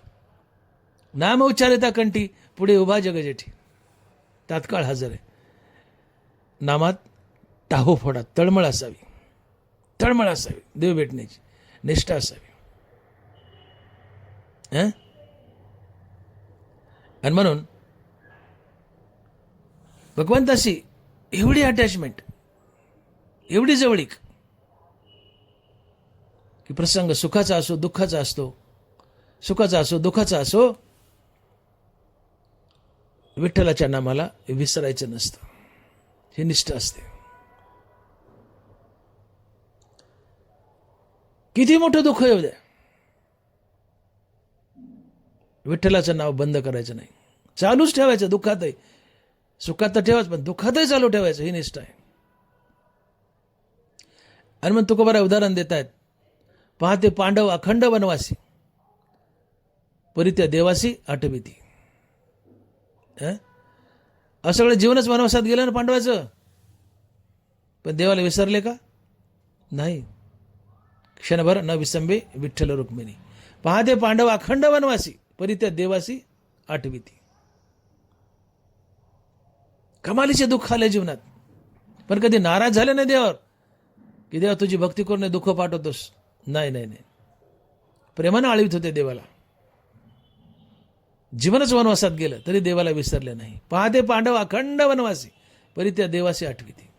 ही निष्ठा असते. अखंड वनवासी नसिबी तरी कृष्णाला विसरले नाही. ही कृष्णाबद्दल, कृष्ण नामाबद्दल निष्ठा आहे, निज निष्ठा आहे. म्हणून तुका म्हणे तुझा न पडावा विसर, दुःखाचे डोंगर झाले तरी. तुका म्हणे तुझा न पडावा विसर, दुःखाचे डोंगर झाले तरी. देवा डोंगरावर दुःख जरी आलं तर तुझ्या नावाचा विसर पडू देऊ नको. ही नामनिष्ठा आहे, ही निजनिष्ठा आहे. किती दुःख येऊ द्या, विठ्ठलाच्या नामाला विसरायचं नाही. कुठल्या परिस्थितीत विठ्ठलाला सोडायचं नाही, नामाला सोडायचं नाही. ही विठोबाच्या नामाबद्दलची निष्ठा आहे. आणि या निष्ठेचं उदाहरण सांगायचं असेल तर अलीकडच्या काळातलं एक सुंदर उदाहरण सांगता येईल की निष्ठा काय असते. निष्ठा म्हणजे काय उदाहरण सांगायचं असेल तर कवी कलश आणि छत्रपती संभाजीराजे. ही कवी कलशाची संभाजी महाराजाबद्दल असलेली निष्ठा अलीकडच्या काळातील उत्कृष्ट उदाहरण आहे. छत्रपती संभाजीराजे कलशाला म्हणतात, कवी पळा, धावा, जा निघून इथून, जीव वाचवा, निघा. कवी कलश म्हणतायत, राजे जगेल तुमच्यासोबत, मरल तुमच्यासोबत. आणि कवी कलश शंभूराजासोबत मेला. ही निष्ठा आहे. मरणाचा प्रसंग आला, परत प्राय दुःख आलं तरी ज्याच्यावर निष्ठा आहे त्याला कधी सोडायचं नसतं. ही निष्ठा आहे. हनुमानजी प्रभू रामचंद्राबद्दल निष्ठा. जिथे राम लक्ष्मण जानकी जय बोलो हनुमान की, तिथं हनुमान पायाला लागलेलेच हात जोडून. हनुमंताची रामप्रभूबद्दल असलेली निष्ठा. कोणताही प्रसंग असो रामाला सोडायचं नाही, ही हनुमंताची निष्ठा. हनुमंते दास्यत्व निकट पै केले. भरताची रामाबद्दल असलेली निष्ठा. पादुका आणून म्हणल्या सिंहासनावर, नंदीग्रामला खड्डा खोदून खड्ड्यात झोपले, सिंहासनावर बसले नाही. ही भरताची रामाबद्दल असलेली निष्ठा. अशी निष्ठा विठोबाच्या नामात असावी. त्याला कधी विसंबू नये, सोडू नये, प्रसंग कुठलाही असो. बरोबर आहे. निष्ठेचं एक सुंदर उदाहरण सांगतात ज्ञानेश्वरीमध्ये की निष्ठा म्हणजे काय. नरवार लिहितात की सूर्याच्या होना होईजे का सूर्या सवेची जाईजे, ते विकले पण साजे प्रभेशी जेवी. सूर्याच्या होना होईजे का सूर्या सवेची जाईजे, ते विकले पण साजे प्रभेशी जेवी. प्रभा म्हणजे प्रकाश.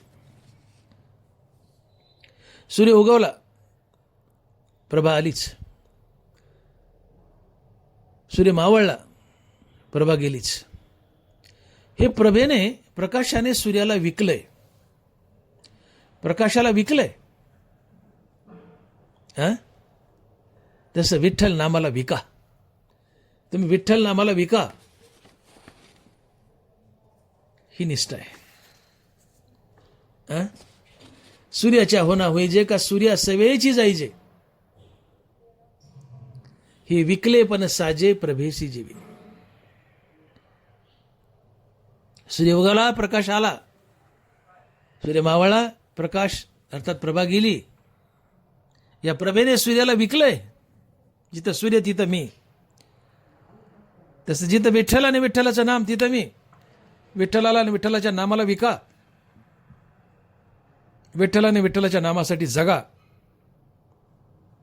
कुठल्या बिकट प्रसंगात विठ्ठलाचं नाम विसरू नका. ही विठ्ठलाच्या नामाची निष्ठा आहे. आणि याला तुकोबाराय म्हणतात नामनिष्ठा, निजनिष्ठा. विठोबाशी शरण जावे, निजनिष्ठा नाम गावे. आमच्या नामस्मरणात निष्ठा यावी. आम्ही कुठल्याही दुःखात विठ्ठलाला विसरू नये, विठ्ठलाच्या नामाला विसरू नये. ही नामनिष्ठा आहे. ही नामनिष्ठा जीवनात कधी येते? आम्ही नामस्मरण करतो. आमच्या जीवनात ती नामनिष्ठा आहे का? उठताना गुडघा दुखला तरच विठ्ठला. उठताना गुडघा कडकड कडकड मोडला, आवाज आला विठ्ठल हा. शिंक आली तरच राम. नाही तर वर्षणगंती आमच्या तोंडात राम येत नाही. शिंक आली आम्ही राम म्हणतो, आनंद आहे. पण दुसऱ्यांदा राम म्हणायचं आहे तर आम्ही दुसऱ्या शिंकेची वाट पाहतो, तेव्हा राम म्हणतो. मधल्या काळात म्हणत नाही. हे यातलं वाईट आहे.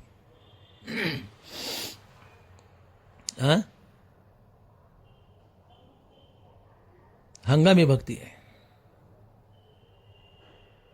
नित्य असत्य अमित. कसं असावं हरिनाम?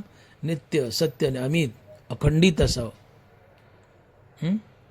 तुका म्हणे करा आयुष्याचे मोल, नका विचू बोल नामे विना. हरिनामाशा एकही वायफळ शब्द तोंडातून काढू नका. आमची भक्ती हंगामी आहे.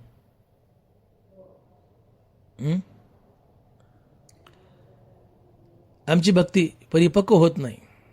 आमच्या भक्तीला पाड लागत नाही. आमच्या भक्तीला पाड लागला की संसार आपाप सुटतो आणि देव भेटतो. धनवारा लिहितात परिपाकाचे वेळे फळ देटू फळे, न धरे तसे स्नेह खुळे सर्वत्र होय. जोपर्यंत कैरी कच्ची आहे तोपर्यंत ती आंब्याला अर्थात देठाला धरून ठेवते. कैरी कच्ची आहे, कैरीला देठाची आणि देठाला कैरीची दोघाची एकमेकाला आसक्ती आहे. पण कैरी पिकली, पाडायला लागली, आता दोघांची एकमेकाबद्दलची आसक्ती कमी होते. पाडायला लागलेली कैरी देठाला आपाप सोडून देते, देठही कैरीला सोडतो आणि तो पाड खाली पडतो. परिपाकाचे वेळे फळ देठू फळे, न धरे तसे स्नेह खुळे सर्वत्र होय. भक्तीला पाड लागला. पाड लागलेला आंबा देठाला आणि देठ आंब्याला दोघंही एकमेकाला सोडतात. दोघांची एकमेकाची आसक्ती कमी होते. आमच्या भक्तीला पाड लागावा. भक्तीला पाड लागणे म्हणजे निज निष्ठा नाम गावे. आमच्या भक्तीला पाड लागत नाही. आम्ही संसार आम्हाला घट्ट पकडून ठेवलाय. पण अखंड रामनाम मुखात असेल तर आमच्या भक्तीला पाड लागतो. आम्ही संसार आम्हाला सोडून देतो त्या कैरीसारखं, पाडासारखं. आमच्या भक्तीला पाडच लागत नाही. पण आम्ही संसार आम्हाला सोडत नाही, घट्ट एकमेकाला पकडून ठेवतो. भक्तीला पाड लागू द्या. आणि भक्तीला पाड लागणं म्हणजे निज निष्ठा नाम गावे. कुठलाही प्रसंग असो सुखदुःखाचा, अखंड रामनाम चालू असा, हे आहे निज निष्ठा नाम गावे. मग आमच्या जीवनात अशी निष्ठा का येत नाही? विठ्ठलाच्या नामाची निष्ठा आमच्या जीवनात निर्माण का होत नाही? अखंड रामनाम आमच्या जीवनात का घडत नाही? तुकोबाराय तर म्हणतात, विठोबाशी शरण जावे निज निष्ठा नाम गावे. मग ही निष्ठा का येत नाही आमच्या भजनात, आमच्या जीवनात, आमच्या नामस्मरणात? तर जीवनात नामनिष्ठा येण्यासाठी पहिली गोष्ट जीवनात वैराग्य यावं लागतं. जोपर्यंत जीवनात वैराग्य नाही तोपर्यंत नामाची निष्ठा, नामाची आवडच निर्माण होत नाही. तुकोबाराय साक्ष देत आहेत, संत चरण रज लागता सहज, वासनेचे बीज जळून जाय. मग राम नामे उपजे आवडी, सुख घडोघडी वाढू लागे. वासना म्हणजे बळावलेल्या इच्छा. वासना जाणं म्हणजे निरीच्छ होणं, आणि निरीच्छ होणं हे वैराग्य असते. आणि म्हणजे वासना जाणं म्हणजे जीवनात वैराग्य येणं. वासना गेली अर्थात जीवनात वैराग्य आलं, मग राम नामे उपजे आवडी, सुख घडोघडी वाढू लागे. अर्थात वासना गेल्या अर्थात वैराग्य जीवनात आलं, मग आणि मगच रामनामाची खरी आवड निर्माण होते, अन्यथा नाही. मग रामनामे उपजे आवडी, वासनेचे बीज जळून जाय, मग रामनामे उपजे आवडी.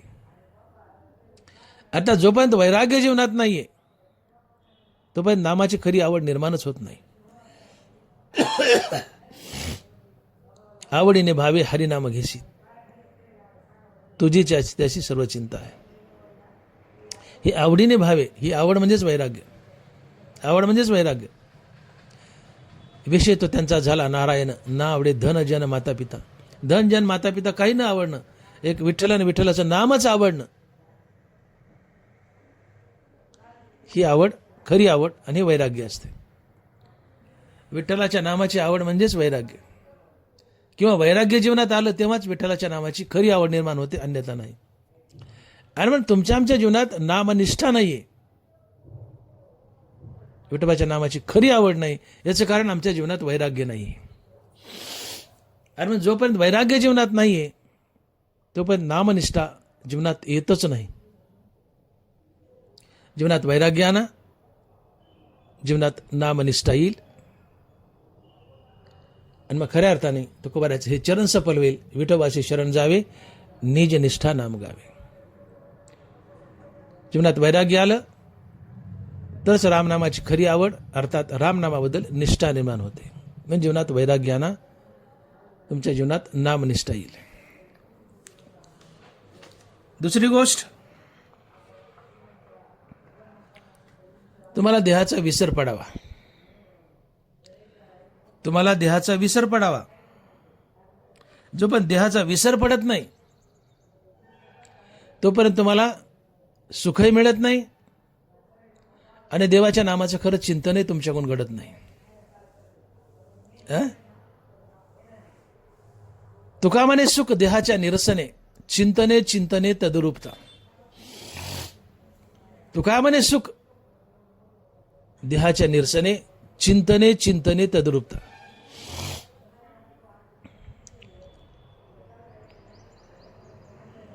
देहाचं निरसन म्हणजे देहाचा विसर. देहाचा विसर पडला तर दोन गोष्टी होतात, तुकोबाराय म्हणतात. काय?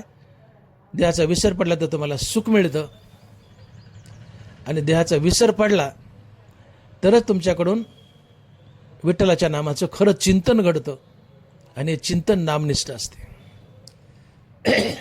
आणि मग तुम्ही विठ्ठल स्वरूप बनता. चिंतने चिंतने तद्रूपता. तुका म्हणे सुख देहाच्या निरसने, चिंतने चिंतने तद्रूपता. नामात इतकं तल्लीन व्हावं की देहाचा विसर पडावा, आणि जेव्हा देहाचा विसर पडतो नामस्मरण करताना, हे खरं चिंतन असते. आणि देहाचा विसर नाही पडला नामस्मरण करताना तर तो जाप ठरेल, पण चिंतन ठरणार नाही. चिंतनात देहाचा विसर पडावा. मुखात विठ्ठलाचं नाम आणि ध्यानात विठ्ठलाची मूर्ती. विठ्ठलाच्या नामात तुम्ही ध्यानस्थ व्हावं, समाधीस्थ व्हावं. आणि विठ्ठलाचं नाम खऱ्या अंतःकरणात घेतलं तर समाधी लागतेच. सर्व काळ नामचिंतन मानसी समाधान मानसी समाधी आहे तुकोबार आहे. विठ्ठलाच्या नामाने समाधी लागतेच. आणि समाधी ही ध्यानस्थ अवस्था आहे. देहाचा विसर पडतो. आणि म्हणून नाम इतक्या निष्ठेनं असावं किंवा नाम असं असावं, त्या नामात तुम्हाला देहाचा विसर पडावा. म्हणजे तुमच्या जीवनात सुख येतं आणि ते नाम निष्ठा ठरतं, चिंतन ठरतं. आणि या चिंतनाने तुम्ही तद्रूप होता, अर्थात विठ्ठलाशी एकरूप होता, मुक्त होता. तुका म्हणे सुख देहाच्या निरसने चिंतने चिंतने तद्रूपता. चिंतने चिंतने तद्रूपता. नामचिंतनानं तुम्ही ज्याचं नामस्मरण करता तुमचं चित्त त्याचा आकार धरतं आणि तुमचं चित्त ते बनतं. तुम्ही विठ्ठलाच्या नावाचं चिंतन करत असाल तर तुमचं चित्त विठ्ठलाच्या नावाचा आकार धरतं, तुम्ही विठ्ठल बनता, मुक्त होता. याला म्हणायचं चिंतने चिंतने तद्रूपता. ही चिंतनाची ताकद आहे. नाथ महाराज भागवतात एक सुंदर दृष्टांत देतात भिंगुरटीचा.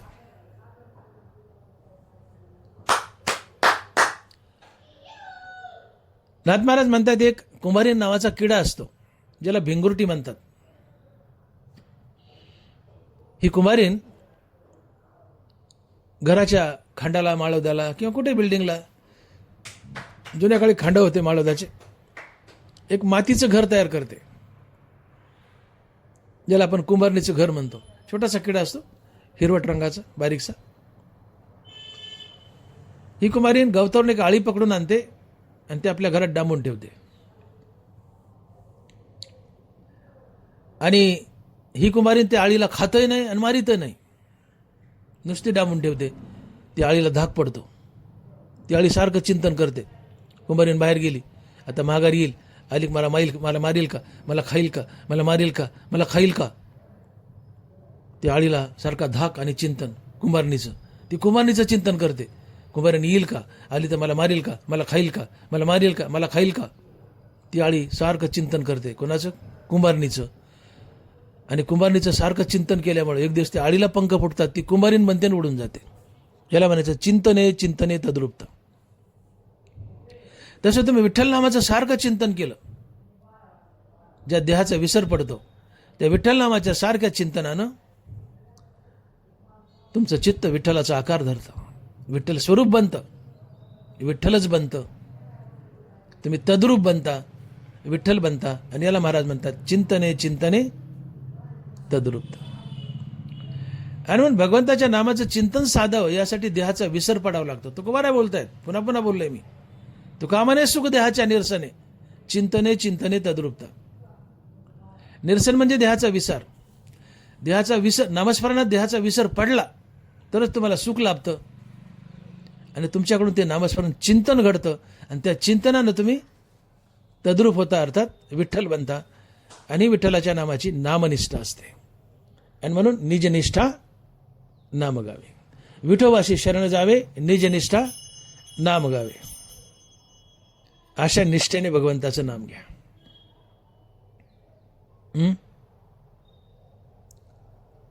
नामात निष्ठा असावी.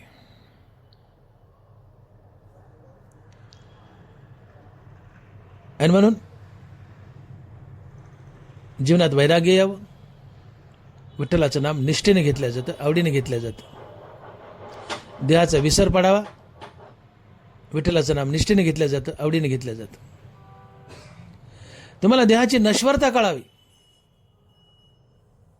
मगच विठ्ठलाचं नाम निष्ठेने आणि आवडीने घेतलं जातं. देहाची नश्वरता कळावी. धनबराय बोलतायत, विखे रांदिली रससोय ते जेवणारा ठाऊई होय, ते ताटाची सांडूनी जाय जियापरी. तैसे संसारा समजता जाणीजे जे अनित्यता, ते वैराग्य दवडिता पाठी लागे. एक मनुष्य जेवायला बसलाय आणि आता तो तोंडात घास घालणार एवढ्यात कोणतरी पळत आलं आणि त्याच्या कानात सांगितलं, मामा हे खाऊ नका, याच्यात विष घातलंय, खाल तर माराल. तो मनुष्य ताटावर नुसता उठून जाईल का काय करेल? ते ताटाची सांडवणी जायची यापरी, ताट उलथं पालथं करेल, निघून जाईल. का? तर हे विषाचं अन्न खाल्लं तर मी मरेल, हे ताट विषाचं माझ्यासाठी मारक आहे. तो मनुष्य ताट उलथं पालथं करून निघून जातो. तसं ज्या दिवशी कळेल की संसार माझ्यासाठी मारक आहे, त्या दिवशी तुम्ही संसारला उलथं पालथं करता आणि विठोबाच्या नामाच्या मागे धावता. तुमच्या जीवनात वैराग्य आपोआप येतं आणि या वैराग्याने देव भेटतो. ते हे विषय वैराग्य जे आत्मलाभाचे भाग्य याने ब्रह्मानंदायोग्य जीव होते. जीवनाची देहाची अनित्यता कळू द्या. संसार अनित्य आहे, संसार मरका आहे आणि मी संसाराचा एक भाग आहे म्हणून मी अनित्य आहे, मी मरका आहे. आणि ज्या दिवशी तुम्हाला ही देहाची मरकेपण आणि अनित्यता कळेल, त्या दिवशी तुम्ही संसार त्या विषयाच्या ताटासारखा उलथापालथा करून विठ्ठलाच्या नामाच्या मागे धावता आणि वैराग्य लंडासारखं तुमच्या मागे लागतं. काठी घेऊन हाकलं तर जात नाही, ते वैराग्य दवडीता पाठी लागे. आणि म्हणून विठ्ठलाचं नाम निष्ठेने घ्यावं असं वाटत असेल, आपल्या नामस्मरणात निज निष्ठा यावी असं वाटत असेल, तर देहाची अनित्यता कळू द्या, मृत्यूचं नित्य स्मरण ठेवा. मी मरणार आहे, मी मरणार आहे, मी मरणार आहे, हे रोज घोका. देहाची नश्वरता कळू द्या, देहाची अनित्यता कळू द्या. नामामध्ये निष्ठा येईल आणि जीवनात वैराग्य येईल आणि या वैराग्याच्या बळावर तुम्हाला देव भेटेल. ते हे विषय वैराग्य जे आत्मलाभाचे भाग्य याने ब्रह्मानंदायोग्य जीव होते. देहाची अनित्यता कळावी, नामात निष्ठा येते. तुमचं चित्त भगवंताशी अखंड जडून राहावं, नामात निष्ठा येते. नरबराय लिहितात, कवने के मिसे चित्त माझ्या ठाई प्रवेशे, इतुले हो मग अपेसे मी होणे असे. कवने के मिसे चित्त माझ्या ठाई प्रवेशे, इतुले हो मग अपेसे मी होणे असे. कोणत्या का निमित्ताने होईना तुमचं चित्त भगवंताने भगवंताच्या नामाशी अखंड जडून राहू द्या. मग प्रेमाने राहू द्या किंवा विरोधी भक्तीने राहू द्या. बलत्या जाती जन्मावे, भजीचे का विरोधावे, भक्ती का वैरी व्हावे माझी अशी. ज्ञानोबा आहे. बाबांनो, भक्त व्हायचा तर माझा व्हा, दुश्मन व्हायचा तर माझाच व्हा. निमित्त काही असो, तुमचं चित्त माझ्याशी जडून राहू द्या. कंस देवानी मुक्ती दिली का? कृष्ण मारायचा आहे, कृष्ण मारायचा आहे. त्यामुळं कंसाचं चित्त कृष्णाशी अखंड जडून होतं. देवानं मुक्ती दिली. नारदा ध्रुव अक्रूरा शुकाहन शनत कुमारा, या भक्ती मी धरोधरा प्राप्त जैसा. जे भक्तीच्या मार्गाने आले त्यांना तर मी मुक्ती दिलीच, पण जे दुश्मनीच्या मार्गाने आले त्यांना मी मुक्ती दिली. रावण दुश्मनीच्या मार्गाने आला, त्याला मुक्ती दिली का? दुश्मनी का होत नाही, पण या दुश्मनीच्या निमित्तानं कंसाचं चित्त सारखं कृष्णाशी जडून होतं. आणि मग कारण काय असो, प्रेम असो की विरोध असो, तुमचं चित्त भगवंताशी अखंड जडून राहावं. कवने के मिशे चित्त माझ्या ठाई प्रवेशे, इतुले हो मग अप्पेसे मी होणे असे. काही कारण असो तुमचं चित्त भगवंताशी जडून राहावं, भगवंताच्या नामाशी जडून राहावं. तुम्ही भगवंतच होता, नराचं नारायण होता, मुक्त होता. आणि म्हणून अखंड चित्त विठ्ठलाच्या नामाशी जडून ठेवा. आणि चित्त अखंडपणे विठ्ठलाच्या नामाशी जडून ठेवणं ही नामनिष्ठा असते, ही निजनिष्ठा असते. आता बोलणेचे नाही देवाविन काही, गोविंद गोविंद मना लागली या छंद, माझी मत झाली अनावर वाचा, छंद या नामाचा घेतलास. इतकं आवडीने प्रेमानं विठ्ठलाच्या नामाला जडून राहावं, त्याला कधीच सोडू नये, प्रसंग कुठलाही असो. ही नामनिष्ठा, ही निजनिष्ठा आहे. आणि म्हणून नामाबद्दल निष्ठा यावी, की जी नामनिष्ठा आम्हाला मुक्ती मिळून देते, भगवत स्वरूप बनवते. ती मी बोललो 4 गोष्टींनी येते. जीवनात वैराग्य यावं, तुमच्या नामात निष्ठा येते. देहाची नश्वरता कळावी, तुमच्या नामात निष्ठा येते. तुमचं चित्त भगवंताशी अखंड जोडून राहावं, जीवनात नामनिष्ठा येते. जीवनात नामनिष्ठा ना. आणि म्हणून देहाची नश्वरता कळू द्या, तुमची विवेक जागृती होऊ द्या, चित्त भगवंताशी अखंड जडून राहू द्या.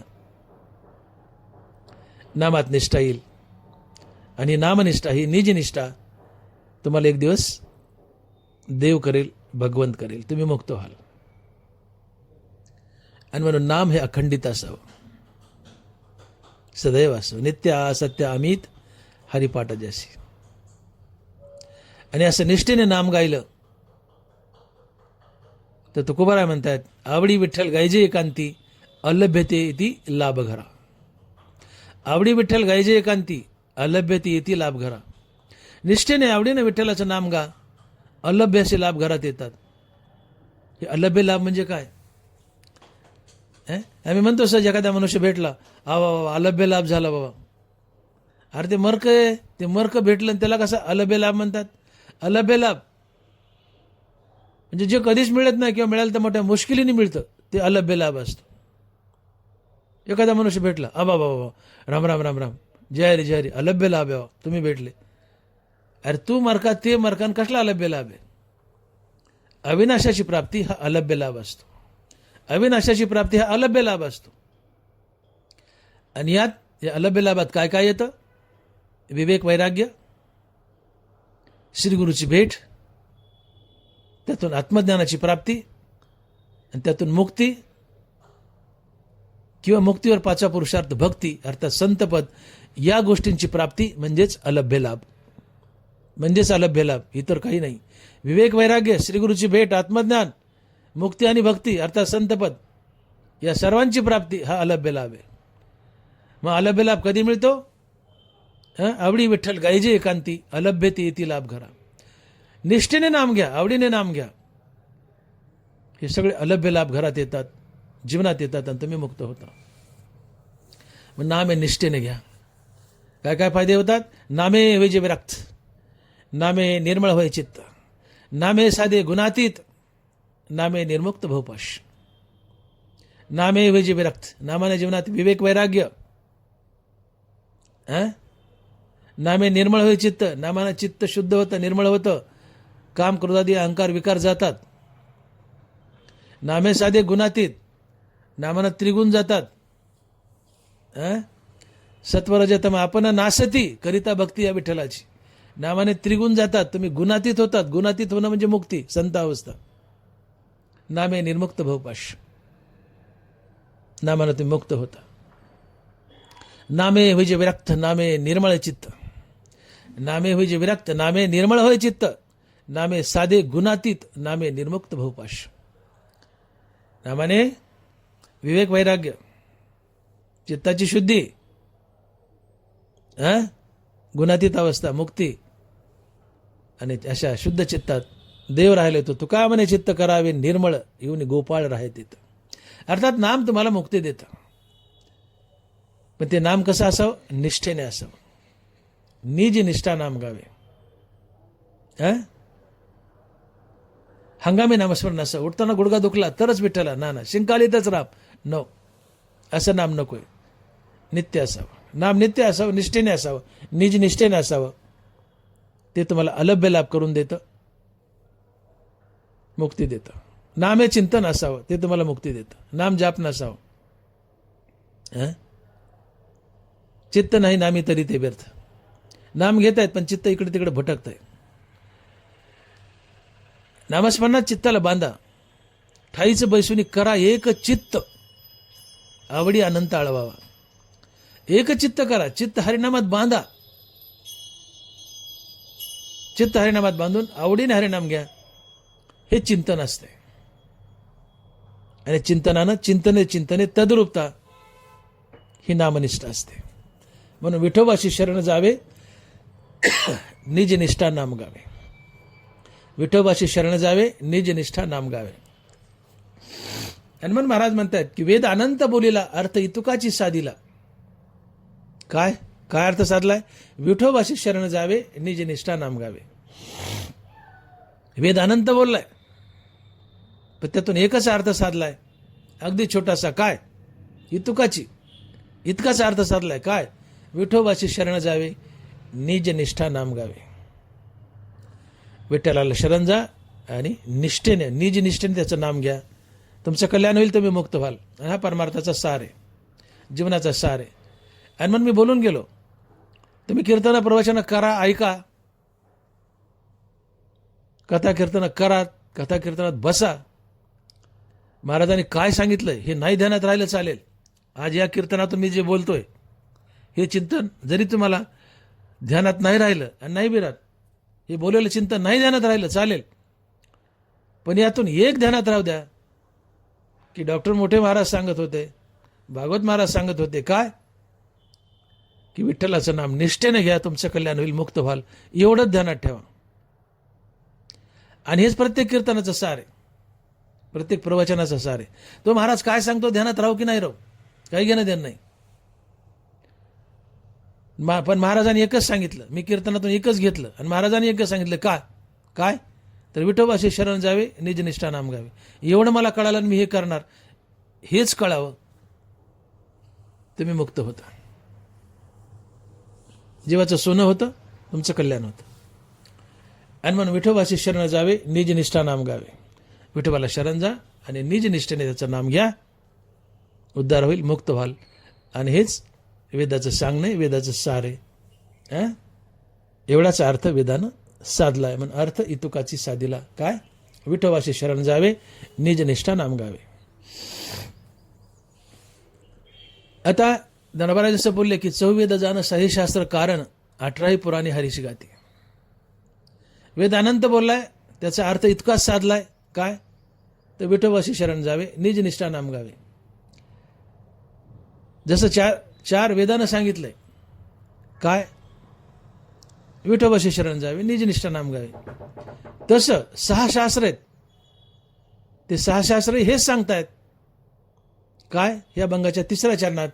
आणि महाराज लिहितायत, सकळ शास्त्रांचा विचार अंती इतुकाची निर्धार. सकळ शास्त्रांचा विचार अंती इतुकाची सार. आता विठोबाशी शरण जावे निजनिष्ठा नाम गावे हे ध्रुपद आहे, हे अढळ, हे स्थिर आहे. विठोबाशी शरण जावे हे ध्रुपद आहे. आणि पुढचे चरण म्हणलं की पुन्हा आपण ध्रुपद म्हणतो. आता 3रं चरण काय? सकळ शास्त्रांचा विचार अंती इतुकाची निर्धार. काय निर्धार? तर विठोबाशी शरण जावे निजनिष्ठा नाम गावे. सकळ शास्त्रांचा विचार अंती इतुकाची निर्धार. पण काय निर्धार? तर विठोबाशी शरण जावे निजनिष्ठा नाम गावे. तर 6 शास्त्र आहेत, तर 6 शास्त्रानं एकच निर्धार केलाय, एकच निश्चय केलाय. काय? तर विठोबाला शरण जा निजनिष्ठेने नाम गा. जे वेदानं सांगितले ते 6 शास्त्र सांगतायत. आणि 6 शास्त्र आहेत: न्यायशास्त्र, वैशेषिक शास्त्र, सांख्यशास्त्र, योगशास्त्र, पूर्वमीमांसा आणि उत्तरमीमांसा. ही 6 शास्त्र आहेत. ही 6 शास्त्र एकच निर्धार सांगतायत की तुम्ही विठ्ठलाला शरण जा आणि निज निष्ठेने नाम गा. तसंच 18 पुराणं हा सिद्धांत मांडतायत. काय? ह्या भंगाच्या 4थ्या चरणात. आणि महाराज लिहितायत, 18 पुराणी सिद्धांत तुका म्हणे हाची हेत. 18 पुराणी सिद्धांत तुका म्हणे हाची हेत. आता इथं ध्रुपदावर जातो मी. 4थ्या चरणात महाराज म्हणतायत 18 पुराणी सिद्धांत तुका म्हणे हाची हेत. काय हेत? तर विठोबाशी शरण जावे निजनिष्ठा नाम गावे. 18 पुराण एकच सिद्धांत मांडतायत आणि 18 पुराणाचा एकच हेतू आहे. काय? तर विठ्ठलाला शरण जा निजनिष्ठेने नाम गा. विठोबाशी शरण जावे निजनिष्ठा नाम गावे. सिद्धांत या शब्दाचा अर्थ असतो जो सिद्ध आहे, ज्याचा कधी अंत होत नाही तो सिद्धांत. ज्याला कधी मरण नसते तो सिद्धांत. जो त्रिकालवादी सत्य असतो तो सिद्धांत. जो सिद्ध आहे ज्याचा कधी अंत होत नाही तो सिद्धांत. आणि म्हणून 18 पुराणं एकच सिद्धांत मांडतायत. काय? तर विठोबाशी शरण जावे निजनिष्ठा नाम गावे. 18 पुराणाचा एकच हेतू आहे. काय? तर विठोबाशी शरण जावे निज निष्ठा नाम गावे. तात्पर्य चहुवेद जाण साही शास्त्र कारण 18 पुराणे हरिसी गाती. ज्ञानवर आहे. चौवेद जाण साई शास्त्र कारण 18 पुराणे हरिसी गाती. तुकोबर आहे. 18 पुराणी सिद्धांत तुका म्हणे हेची मात. म्हणजे ज्ञानोबारायांनी या एका चरणातून जे सांगितलंय की चौवेद जाण साई शास्त्र कारण 18 पुराणे हरिसी गाती.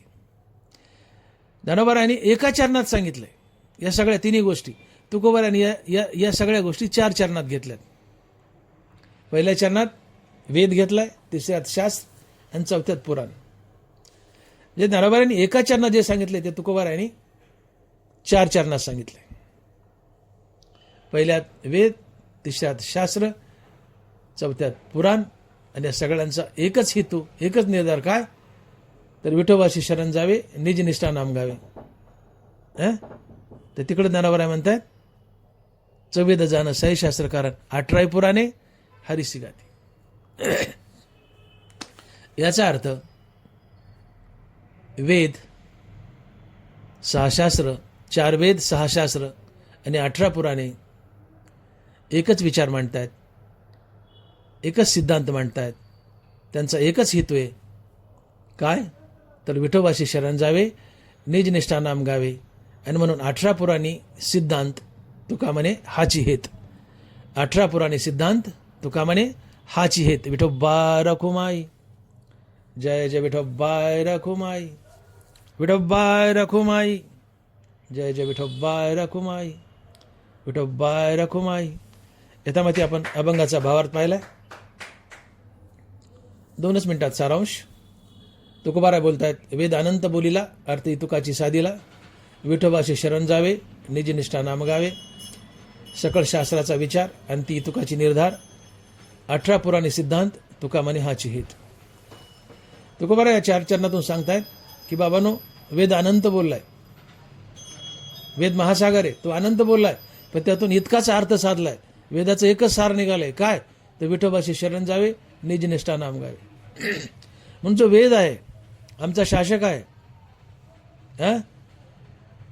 आमचा आदर्श आहे, आमचा शासक आहे, असा वेद आम्हाला एकच गोष्ट सांगतोय की मी अनंत लिहिलंय, सगळं लिहिलंय,